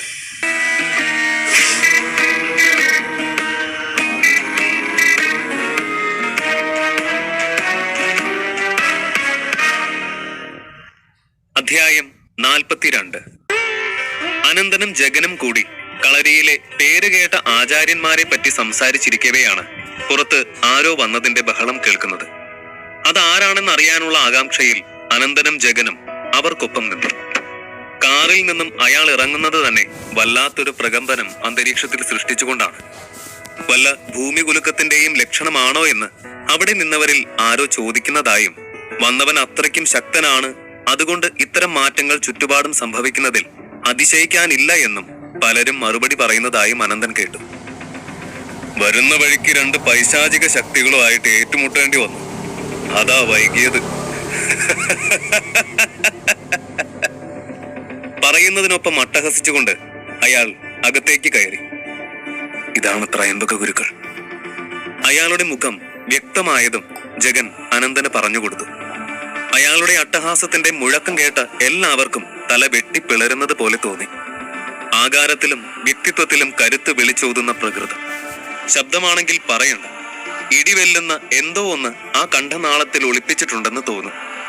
ഒരു കറുത്ത മുണ്ടും കറുത്ത ജുബ്ബയുമായിരുന്നു അയാളുടെ വേഷം. ഒരു ചുവന്ന മേൽമുണ്ട് തോളിൽ നിന്ന് ഇടത് കൈയിലേക്ക് ചുറ്റിയിട്ടിട്ടുണ്ട്. ആകെ മൊത്തമുള്ള മട്ടും ഭാവവും കണ്ടാൽ അറിയാം ഒരു സാത്വികനായ ആചാര്യനല്ല അദ്ദേഹമെന്ന്. അയാളുടെ ഒരു കൈയിൽ ഒരു വാളും മറുകൈയിൽ ഒരു കെട്ട് താളിയോലകളും പിടിച്ചിരുന്നു. താളിയോലകളുടെ പ്രത്യേകതകളിൽ നിന്ന് അനന്തന് കൃത്യമായി ഗണിച്ചെടുക്കാൻ സാധിച്ചു അവ അഥർവ മന്ത്രങ്ങൾ എഴുതിയവയായിരുന്നുവെന്ന്. അയാൾക്ക് ചുറ്റും എന്തൊക്കെയോ കാതിനൊട്ടും സ്വാരസ്യമായി തോന്നാത്ത ശബ്ദവീജികളുള്ള ഒരു പ്രതീതി ഉണ്ടായിരുന്നു. അയാളുടെ ആ വരവ് കണ്ടതും അകത്തു നിന്നിരുന്ന പെൺകുട്ടികളുടെയൊക്കെ മുഖം ഭയം കൊണ്ട് മൂടി. അന്തരീക്ഷമാകെ എന്തെന്നില്ലാത്ത ഒരു ഭീകരത. ഇത് കണ്ട ത്രയംബകൻ ഒരു ചിരിയോടെ പറഞ്ഞു, സ്ത്രീജനങ്ങളെ, ഞാൻ മറന്നുപോയി ഇവിടെ നിങ്ങളെപ്പോലെയുള്ള സാധാരണ മനുഷ്യരുണ്ടാവുമെന്ന്. നിങ്ങളെ ഞാൻ ഭയപ്പെടുത്തിയെങ്കിൽ എന്നോട് ക്ഷമിക്കുക. അതും പറഞ്ഞുകൊണ്ട് അയാൾ ആ താളിയോല കെട്ടിലേക്ക് നോക്കി. ശബ്ദിക്കരുതെന്നല്ല പിശാചുക്കളെ നിങ്ങളോട് ഞാൻ പറഞ്ഞത്. മൗനമായിരിക്കോ, ഇല്ലെങ്കിൽ കടലിന്റെ അടിത്തട്ടിൽ ജീവിക്കേണ്ടി വരും നിങ്ങൾക്ക്. അയാൾ അതിലേക്ക് നോക്കി ആക്രോശിച്ചതും ആ താളിയോല കെട്ടിൽ നിന്നും വന്നുകൊണ്ടിരുന്ന ശബ്ദം ഒടുന്നനെ നിന്നു. മഹാഗുരു ത്രയംബക വന്നാലും. മാലിനിയുടെ മുത്തശ്ശൻ അയാളെ സകല ബഹുമാനത്തോടും കൂടെ അകത്തേക്ക് ക്ഷണിച്ചു. ഏയ്, ഇത് ശരിക്കും ത്രയംബക ഗുരുക്കൾ തന്നെയാണോ? എന്ത് ചോദ്യമാണിത്? കണ്ടതല്ലേ അദ്ദേഹം പൈശാചിക ശക്തികളുമായി സംസാരിക്കുന്നത്. എന്ത് അനായാസമായാണ് അദ്ദേഹം അതിനെയൊക്കെ കീഴ്പ്പെടുത്തി തടങ്കലിൽ വെച്ചിരിക്കുന്നത്. ഭൂമിയിലെ സകലമാന ആയോധന കലകളും എന്ന് മാത്രമല്ല, ഗുരുക്കൾ അറിയാത്ത മന്ത്രങ്ങളോ തന്ത്രങ്ങളോ ഇല്ലെന്ന് വേണം പറയാൻ. അദ്ദേഹത്തിന് ഈ പിശാച്, മാടൻ, മറുത എന്നൊക്കെ പറഞ്ഞ വെറും കളിപ്പാവകൾ പോലെയാ. അവിടെ നിന്നവർ മുഴുവനും അയാളെ പറ്റി മാത്രമായി സംസാരം. വരൂ, വിരുന്ന് തയ്യാറായിട്ടുണ്ട്, എല്ലാവരും വരൂ. ശങ്കരനാരായണൻ എല്ലാവരെയും തീൻമേശയിലേക്ക് കൂട്ടി. അവിടെ ഒരുപാട് വിഭവങ്ങൾ ഉണ്ടായിരുന്നു. അതിൽ ഒന്നിന്റെ മണം അനന്തൻ വല്ലാതെ ആസ്വദിച്ചു. എന്തോ ഔഷധ ഗുണമുള്ള പച്ചിലകൾ ചേർത്തുണ്ടാക്കിയ ഒരു പ്രത്യേക തരം സൂപ്പാണത്. എല്ലാവരും കഴിക്കൂ. ഞാൻ ഇന്ന് നിങ്ങളെ ഇവിടേക്ക് ക്ഷണിച്ചത് എന്റെ ചില പ്രത്യേക വിഭവങ്ങളുടെ ചേരുവകൾ നിങ്ങളുമായി പങ്കുവെക്കാൻ കൂടിയാ. അതുകൊണ്ട് തന്നെ എല്ലാവരും ഓരോന്നായി രുചിച്ചു നോക്കൂ. എഴുന്നേറ്റ് അഭിപ്രായവും പറയണം. ശങ്കരനാരായണൻ സന്തോഷപൂർവ്വം അതിഥികളോട് കഴിക്കാൻ ആവശ്യപ്പെട്ടു. ജോലിക്കാർക്ക് യഥാക്രമം വിളമ്പാൻ നിർദ്ദേശം നൽകി. അനന്തനും ജഗനും ഇത് കേട്ട് പരസ്പരം നോക്കി. അവർക്ക് നന്നായിട്ട് അറിയാമായിരുന്നു ഈ വിഭവങ്ങളൊക്കെ അയാളുടെ വെറും തന്ത്രമാണെന്ന്. ഇത്രയും ആളുകളെ ഇവിടേക്ക് ക്ഷണിച്ചു വരുത്താനുള്ള ഒരു കാരണം മാത്രം. അയാളുടെ യഥാർത്ഥ ലക്ഷ്യം താനാണെന്ന് അനന്തൻ അറിയാവുന്നതാണ്. അത് മനസ്സിലാക്കി എന്നോണം ജഗൻ അനന്തനെ നോക്കി അർത്ഥം വെച്ച് കണ്ണടച്ചു കാണിച്ചു. മഹാഗുരു ത്രയംബക, അവിടുന്ന് ഏറെ നാളായി കഠിന പ്രയത്നത്തിലായിരുന്നു എന്ന് കേട്ടു. അങ്ങേക്ക് അസാധ്യമായതൊന്നും ഇല്ലെന്നറിയാം. എങ്കിലും മാനവകുലത്തിന് അസാധ്യമാണ് എന്ന് കരുതപ്പെട്ടിരുന്ന ആചാര്യൻ ഉപേന്ദ്ര ശർമ്മനും ആചാര്യ യോഗമായും ആർജിച്ച ആ കഴിവുകള് സ്വായത്തമാക്കാൻ അങ്ങേക്ക് സാധിച്ചോ? അവിടെ ഇരുന്നതിൽ ഒരാൾ തികച്ചും ബഹുമാനത്തോടെയും അറിയാനുള്ള ആകാംക്ഷയോടെയുമാണ് അത് ചോദിച്ചത്. പക്ഷേ അത് കേട്ട് ത്രയംബകന്റെ മുഖം മ്ലാനമായി. അയ്യോ, എന്ത് ചോദ്യമാണിത്! അവരോടൊപ്പം താരതമ്യം ചെയ്യാൻ പോലും ഞാൻ ആളല്ല. ഞാൻ ആരോടെങ്കിലും ഒപ്പം എത്താൻ വേണ്ടിയല്ല പ്രയത്നിക്കുന്നത്. ഞാൻ എന്റെ സ്വന്തം കഴിവുകളാണ് വർദ്ധിപ്പിക്കാനായി പ്രയത്നിക്കുന്നത്. അത് പക്ഷേ യാതൊരുവിധ മത്സര ബുദ്ധിയോടെയും കൂടെയല്ല. ത്രയംബകൻ ഇങ്ങനെ പറഞ്ഞുവെങ്കിലും അയാൾ വീണ്ടും അസ്വസ്ഥതയോടെയിരുന്നു. ആ ചോദ്യം അയാളെ വല്ലാതെ വീർപ്പ് മുട്ടിക്കുന്നുണ്ട്. ആചാര്യന്മാരുമായിട്ടുള്ള താരതമ്യപ്പെടുത്തൽ അയാൾ വളരെ വെറുപ്പോടെയാണ് നോക്കിക്കണ്ടത്. ആ മഹാ ആചാര്യന്മാരെ ഈ അടുത്ത കാലത്ത് എപ്പോഴെങ്കിലും കണ്ടിരുന്നോ? ഒരാൾ ചോദിച്ചു. അതെ, കണ്ടിരുന്നു. ഒരു വർഷത്തിനിടെ. നിങ്ങൾ ജടായു ദ്വീപിനെ പറ്റി കേട്ടിട്ടുണ്ടോ? അവിടെ വെച്ചാണ് ഞങ്ങൾ അവസാനം കണ്ടുമുട്ടിയത്. ത്രയംബകൻ പറഞ്ഞു. അവിടെ വെച്ച് നിങ്ങൾ മൂവരും ചേർന്ന് കടൽ രാക്ഷസന്മാരെ വകവരുത്തിയില്ലേ? ഞാൻ അക്കാര്യം കേട്ടിരുന്നു. ഒരാൾ പറഞ്ഞു. അതെ, വളരെ നീണ്ടു നിന്നൊരു പോരാട്ടമായിരുന്നു അത്. അവരാണെങ്കിൽ മായാവികൾ. കപ്പൽ യാത്രികരെ ശല്യം ചെയ്യലായിരുന്നു പ്രധാന വിനോദം. ത്രയംബകൻ പറഞ്ഞു. അങ്ങേപ്പോലൊരു മഹാവീരനെ നേരിൽ കാണാൻ കഴിഞ്ഞത് തന്നെ ഭാഗ്യം. മറ്റൊരാൾ ബഹുമാനപൂർവം പറഞ്ഞു. അനന്തനും ഇത്തരം വിഷയങ്ങളിൽ തൽപരനായിരുന്നു. കടൽ രാക്ഷസന്മാരോട് ഏറ്റുമുട്ടാൻ മാത്രം ചങ്കുറപ്പുള്ള മനുഷ്യർ ഇവിടെ ഉണ്ട് എന്നുള്ളത് അനന്തൻ ഒരു പുതിയ അറിവായിരുന്നു. ഈ പറഞ്ഞ ആചാര്യന്മാര് അത്രയ്ക്ക് വലിയ സംഭവമാണോ? അനന്തൻ ജഗനോട് ചോദിച്ചത് കേട്ട് ജഗൻ അതിശയിച്ചു പോയി. എന്താ അനന്ത, നിനക്ക് ത്രയംബക ഗുരുക്കളെ പറ്റി അറിയില്ല എന്ന് പറഞ്ഞത് ഞാൻ കാര്യമാക്കിയില്ല. പക്ഷെ ഇതിപ്പോ മറ്റാചാര്യന്മാരെ അറിയില്ല എന്ന് പറഞ്ഞ ഈ യോഗമായ ദേവിയുടെ വീരകഥകൾ കേൾക്കാത്തവരായിട്ട് ആരാ ഉള്ളത്? ജഗൻ ചോദിച്ചു. ഞാൻ ഒരിക്കലും അവകാശപ്പെടില്ല ഞാൻ ഒരു മികച്ച യോദ്ധാവാണ്. എന്റെ ആ ചിന്തകളൊക്കെ കുറച്ചുനാൾ മുൻപാണ് തകിടം മറിഞ്ഞത്.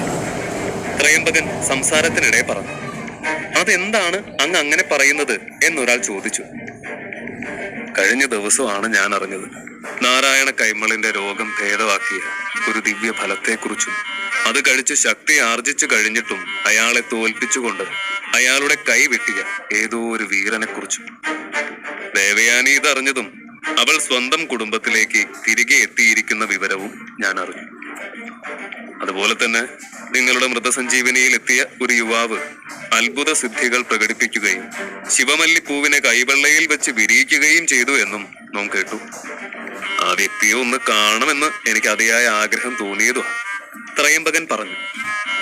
അതിനെന്താ, ആ വ്യക്തി ഇവിടെ തന്നെ ഉണ്ടല്ലോ. ഇന്നത്തെ വിരുന്നില് ഞാൻ അദ്ദേഹത്തെയും ക്ഷണിച്ചിട്ടുണ്ട്. അനന്തന് നേർക്ക് കൈ നീട്ടിക്കൊണ്ട് ശങ്കരനാരായണൻ പറഞ്ഞു. അനന്തനെ കണ്ടതും എല്ലാവരുടെയും മനസ്സിൽ പലതരം ചോദ്യങ്ങൾ ഉയർന്നു. ഇത്രയും ചെറുപ്പത്തിൽ ഇവൻ എങ്ങനെയാണ് ഈ അത്ഭുത സിദ്ധി കിട്ടിയത്? ഇവന്റെ ഗുരു ആര്? ഇവൻ തന്നെയാണോ ശരിക്കും ആ വീരപുരുഷൻ? എന്നിങ്ങനെ പലതരം സംശയങ്ങൾ ഓരോരുത്തരിലും ഉണർന്നു. ഓഹോ, അപ്പോ താനായിരുന്നു അല്ലേ ആ അത്ഭുത നായകൻ? എന്താ തന്റെ പേര്? ഏത് കളരി തലമുറയിലെ കണ്ണിയാണ് താൻ? ആരാ ഗുരു? ത്രയംബകൻ ചോദിച്ചു. എന്റെ പേര് അനന്തൻ വർമ്മ. ഞാൻ ഒരു കളരി പാരമ്പര്യമുള്ള തറവാട്ടിലെയും കണ്ണിയല്ല. ഞാനൊരു താന്ത്രികനും അല്ല. ഞാൻ ഇവിടെ വ്യാസഗിരി സ്കൂൾ ആൻഡ് കോളേജിലാണ് പഠിക്കുന്നത്. അനന്തൻ മറുപടി കൊടുത്തു. ഓ, നീ ഒരു കോളേജ് വിദ്യാർത്ഥിയാണോ? അത് നല്ല തമാശ. ത്രയംബകൻ ചിരിയോടെയാണത് പറഞ്ഞതെങ്കിലും അനന്തനോടുള്ള പരിഹാസം അതിൽ കലർന്നിരുന്നു. ഞാൻ 3 ഗുരുക്കന്മാർക്കും ഗുരുവാണ്. കൈലാസ ശൃംഗങ്ങളിൽ വർഷങ്ങളോളം തപസ് ചെയ്തുകൊണ്ട് എന്റെ ക്ഷമത വർദ്ധിപ്പിക്കാൻ വേണ്ട പരിശീലനത്തിലായിരുന്നു ഞാൻ. എന്റെ പേര് ത്രയംബകൻ. കുറച്ച് അഹങ്കാരത്തോടെ തന്നെയാണ് അയാൾ അനന്തനെ സ്വയം പരിചയപ്പെടുത്തിയത്. അതിനുശേഷം അയാൾ ജഗനെ നോക്കി. നീ ആ കാളിയാർ മഠത്തിലെ ജഗന്നാഥനല്ലേ? അയാൾ ചോദിച്ചു. ജഗൻ ആരെയും പരിചയപ്പെടാനും മുഖം കൊടുക്കാനും തോന്നിയില്ല. കാരണം അവന് മാലിനി ആ വീഡിയോ അവരെ കാണിച്ചിരിക്കുമോ, അത് കണ്ടവരാരെങ്കിലും തന്നെ തിരിച്ചറിയുന്നുണ്ടോ എന്നൊക്കെയുള്ള ആവലാതികളായിരുന്നു. അത് ഞാൻ കാളിയാർ മഠത്തിലെ ജഗൻ തന്നെയാ. അവൻ ഒഴിഞ്ഞു മാറുന്നത് പോലെ പറഞ്ഞു. ജഗനെപ്പറ്റി നിങ്ങൾക്കറിയില്ല, ഞാൻ തന്നെ പറഞ്ഞു തരാം. ത്രയംബകൻ തന്നെപ്പറ്റി എന്തോ പറയാൻ തുടങ്ങുന്നു എന്ന് കണ്ട ജഗന്റെ ഉള്ളൊന്ന് പിടഞ്ഞു. കാളിയാർ മഠത്തിലെ അതിശ്രേഷ്ഠനായ യോദ്ധാവ്. ഇദ്ദേഹത്തിന്റെ കോപത്തിനിരയാവുക എന്നത് ഏതൊരു വ്യക്തിക്കും സംഭവിക്കാവുന്ന വലിയ ദുരന്തങ്ങളിൽ ഒന്നാണ്. ത്രയംബകൻ പറഞ്ഞു. എന്നെ അധികം പുകഴ്ത്തുന്നതിന്റെ ആവശ്യമൊന്നുമില്ല. എന്റെ കഴിവുകള് ഒരു ഉറുമ്പിനോളം ചെറുതാണ് ഈ നിൽക്കുന്ന അനന്തന് മുൻപിൽ. ജഗൻ പറഞ്ഞു. നിങ്ങള് രണ്ടാളും കൂടി എന്താ നാടകം കളിക്കുക? നീ കാളിയാർ മഠത്തിൽ നിന്നും ആയോധനാ വിദ്യ മാത്രമല്ല, തീർച്ചയായും താന്ത്രിക വിദ്യകളും പഠിച്ചിട്ടുണ്ടാകും. മൃതസഞ്ജീവനിയിൽ വെച്ച് ഇവനെ സഹായിച്ചതും നീ തന്നെയായിരിക്കും. നിന്റെ മന്ത്രവിദ്യ ഒന്നുകൊണ്ട് മാത്രമായിരിക്കും ഈ ചെറിയ ചെറുക്കൻ അത്രയും ആളുകളുടെ മുന്നിൽ വെച്ച് ശിവമല്ലിപ്പൂവ് വിരിയിച്ച് കാണിച്ചത്. ത്രയംബകൻ പറഞ്ഞു. ശരിയാ, ഇപ്പോ കാര്യങ്ങൾ കുറെ കൂടി വ്യക്തമാവുന്നുണ്ട്. അങ്ങ് പറയുന്നത് തന്നെയാവും അവിടെ നടന്നിട്ടുണ്ടാവുക. മൃതസഞ്ജീവനിയിൽ നടന്ന കാര്യങ്ങൾ ഓർത്ത് അതിന് പിന്നിൽ യഥാർത്ഥത്തിൽ എന്തായിരിക്കും നടന്നിട്ടുണ്ടാവുക എന്നോർത്ത് ഒരെത്തും പിടിയും കിട്ടാതെ അലയുകയായിരുന്നു ഞാൻ ഈ ദിവസം വരെ. ശങ്കരനാരായണനും അയാളെ പിന്താങ്ങി. അനന്തനും ജഗനും പരസ്പരം നോക്കി. അവർ പ്രതീക്ഷിച്ചത് സംഭവിച്ചിരിക്കുന്നു. മാലിനിയുടെ വീട്ടുകാർ വിളിച്ചു വരുത്തിയത് ഇതിന് തന്നെയാണ്. നിങ്ങളിൽ പലർക്കും കാര്യം മനസ്സിലായിട്ടില്ല അല്ലേ? കഴിഞ്ഞ ദിവസം മൃതസഞ്ജീവനിയിൽ ഇവർ രണ്ടുപേരും എത്തിയിരുന്നു. അവിടെ വെച്ച് അവിടുത്തെ ജീവനക്കാരെ കയ്യേറ്റം ചെയ്യുകയും എന്തോ മന്ത്രവിദ്യയിലൂടെ പൂക്കൾ വിരിയിച്ചു കാണിച്ച് സന്ദർശകരെ കബളിപ്പിക്കുകയും എല്ലാത്തിനും ഒടുവിൽ എന്റെ പേരക്കുട്ടി മാലിനിയെ അവിടെ നിന്നും കടത്തിക്കൊണ്ടു പോവുകയും ചെയ്തു. മാലിനിയുടെ മുത്തശ്ശൻ സംഭവങ്ങൾ ചുരുക്കി എല്ലാവർക്കുമായി പറഞ്ഞു കൊടുത്തു. നീ എന്റെ കുട്ടിയോട് പന്തയം വെച്ചത് ഗാർഡനിലെ മുഴുവൻ ചെടികളും അല്ലേ? അത് നൽകാത്തത് കൊണ്ട് നീ അവളെ പൂട്ടിയിട്ടു ദിവസങ്ങളോളം അല്ലേ? എന്റെ കുട്ടിയോട് ദ്രോഹം ചെയ്തുവെന്ന് മാത്രമല്ല, തലമുറകളായി ഈ കുടുംബത്തിനും ആ ആയുർവേദ തോട്ടത്തിനും ഉണ്ടായിരുന്ന മഹാത്മ്യവും സൽപ്പേരുമാണ് നിങ്ങൾ കാരണം കലങ്കപ്പെട്ടിരിക്കുന്നത്. എന്നാ നിങ്ങൾ ഇനി കേട്ടോളൂ. ഇതിനെല്ലാം ചേർത്ത് ഞങ്ങൾക്ക് ലഭിക്കേണ്ട നഷ്ടപരിഹാരം തരാതെ നിങ്ങൾ ഇന്ന് ഈ ഗേറ്റ് കടന്നു പോവില്ല. മാലിനിയുടെ മുത്തശ്ശൻ ഒരു നിഗൂഢമായ ചിരിയോടെ പറഞ്ഞു. നഷ്ടപരിഹാരോ? എന്തിന്? ഞാൻ നിങ്ങൾക്ക് എന്ത് നഷ്ടമാണ് വരുത്തിയത്? പരിഹാരം നൽകാനായിട്ട്? അനന്തൻ ചോദിച്ചു. എന്ത് നഷ്ടമാണ് വരുത്തിയതെന്നോ? അന്ന് മൃതസഞ്ജീവനിയിൽ വെച്ച് ഇത്രയും സംഘർഷ അവസ്ഥ സൃഷ്ടിച്ചതിന്, പിന്നെ അന്ന് നടക്കാനിരുന്ന പരിപാടി മുടക്കിയതിന്, ഞങ്ങളുടെ ആൾക്കാരെ അപമാനിച്ചതിന്, അതുപോലെ മാലിനിയെ തട്ടിക്കൊണ്ടുപോയതിന്, ഇതിനെല്ലാം സമാധാനം പറഞ്ഞിട്ട് മാത്രമേ നീ ഇവിടെ നിന്ന് പോവുള്ളൂ. ശങ്കരനാരായണൻ കുറച്ചുകൂടി ഗൗരവത്തിൽ പറഞ്ഞു. അവിടെ നിന്ന ആളുകൾ എല്ലാവരും തന്നെ ഇയാളുടെ ആൾക്കാരാണ്. അവരുടെ എല്ലാം മുഖത്ത് നിന്നും ഒളിഞ്ഞിരിക്കുന്ന ക്രൂരത മറനീക്കി വരുന്നത് അനന്തൻ കണ്ടു. ശങ്കരനാരായണന്റെ ചതികൾ ഇനിയും എന്തൊക്കെയായിരിക്കും മറനീക്കി പുറത്തു വരിക?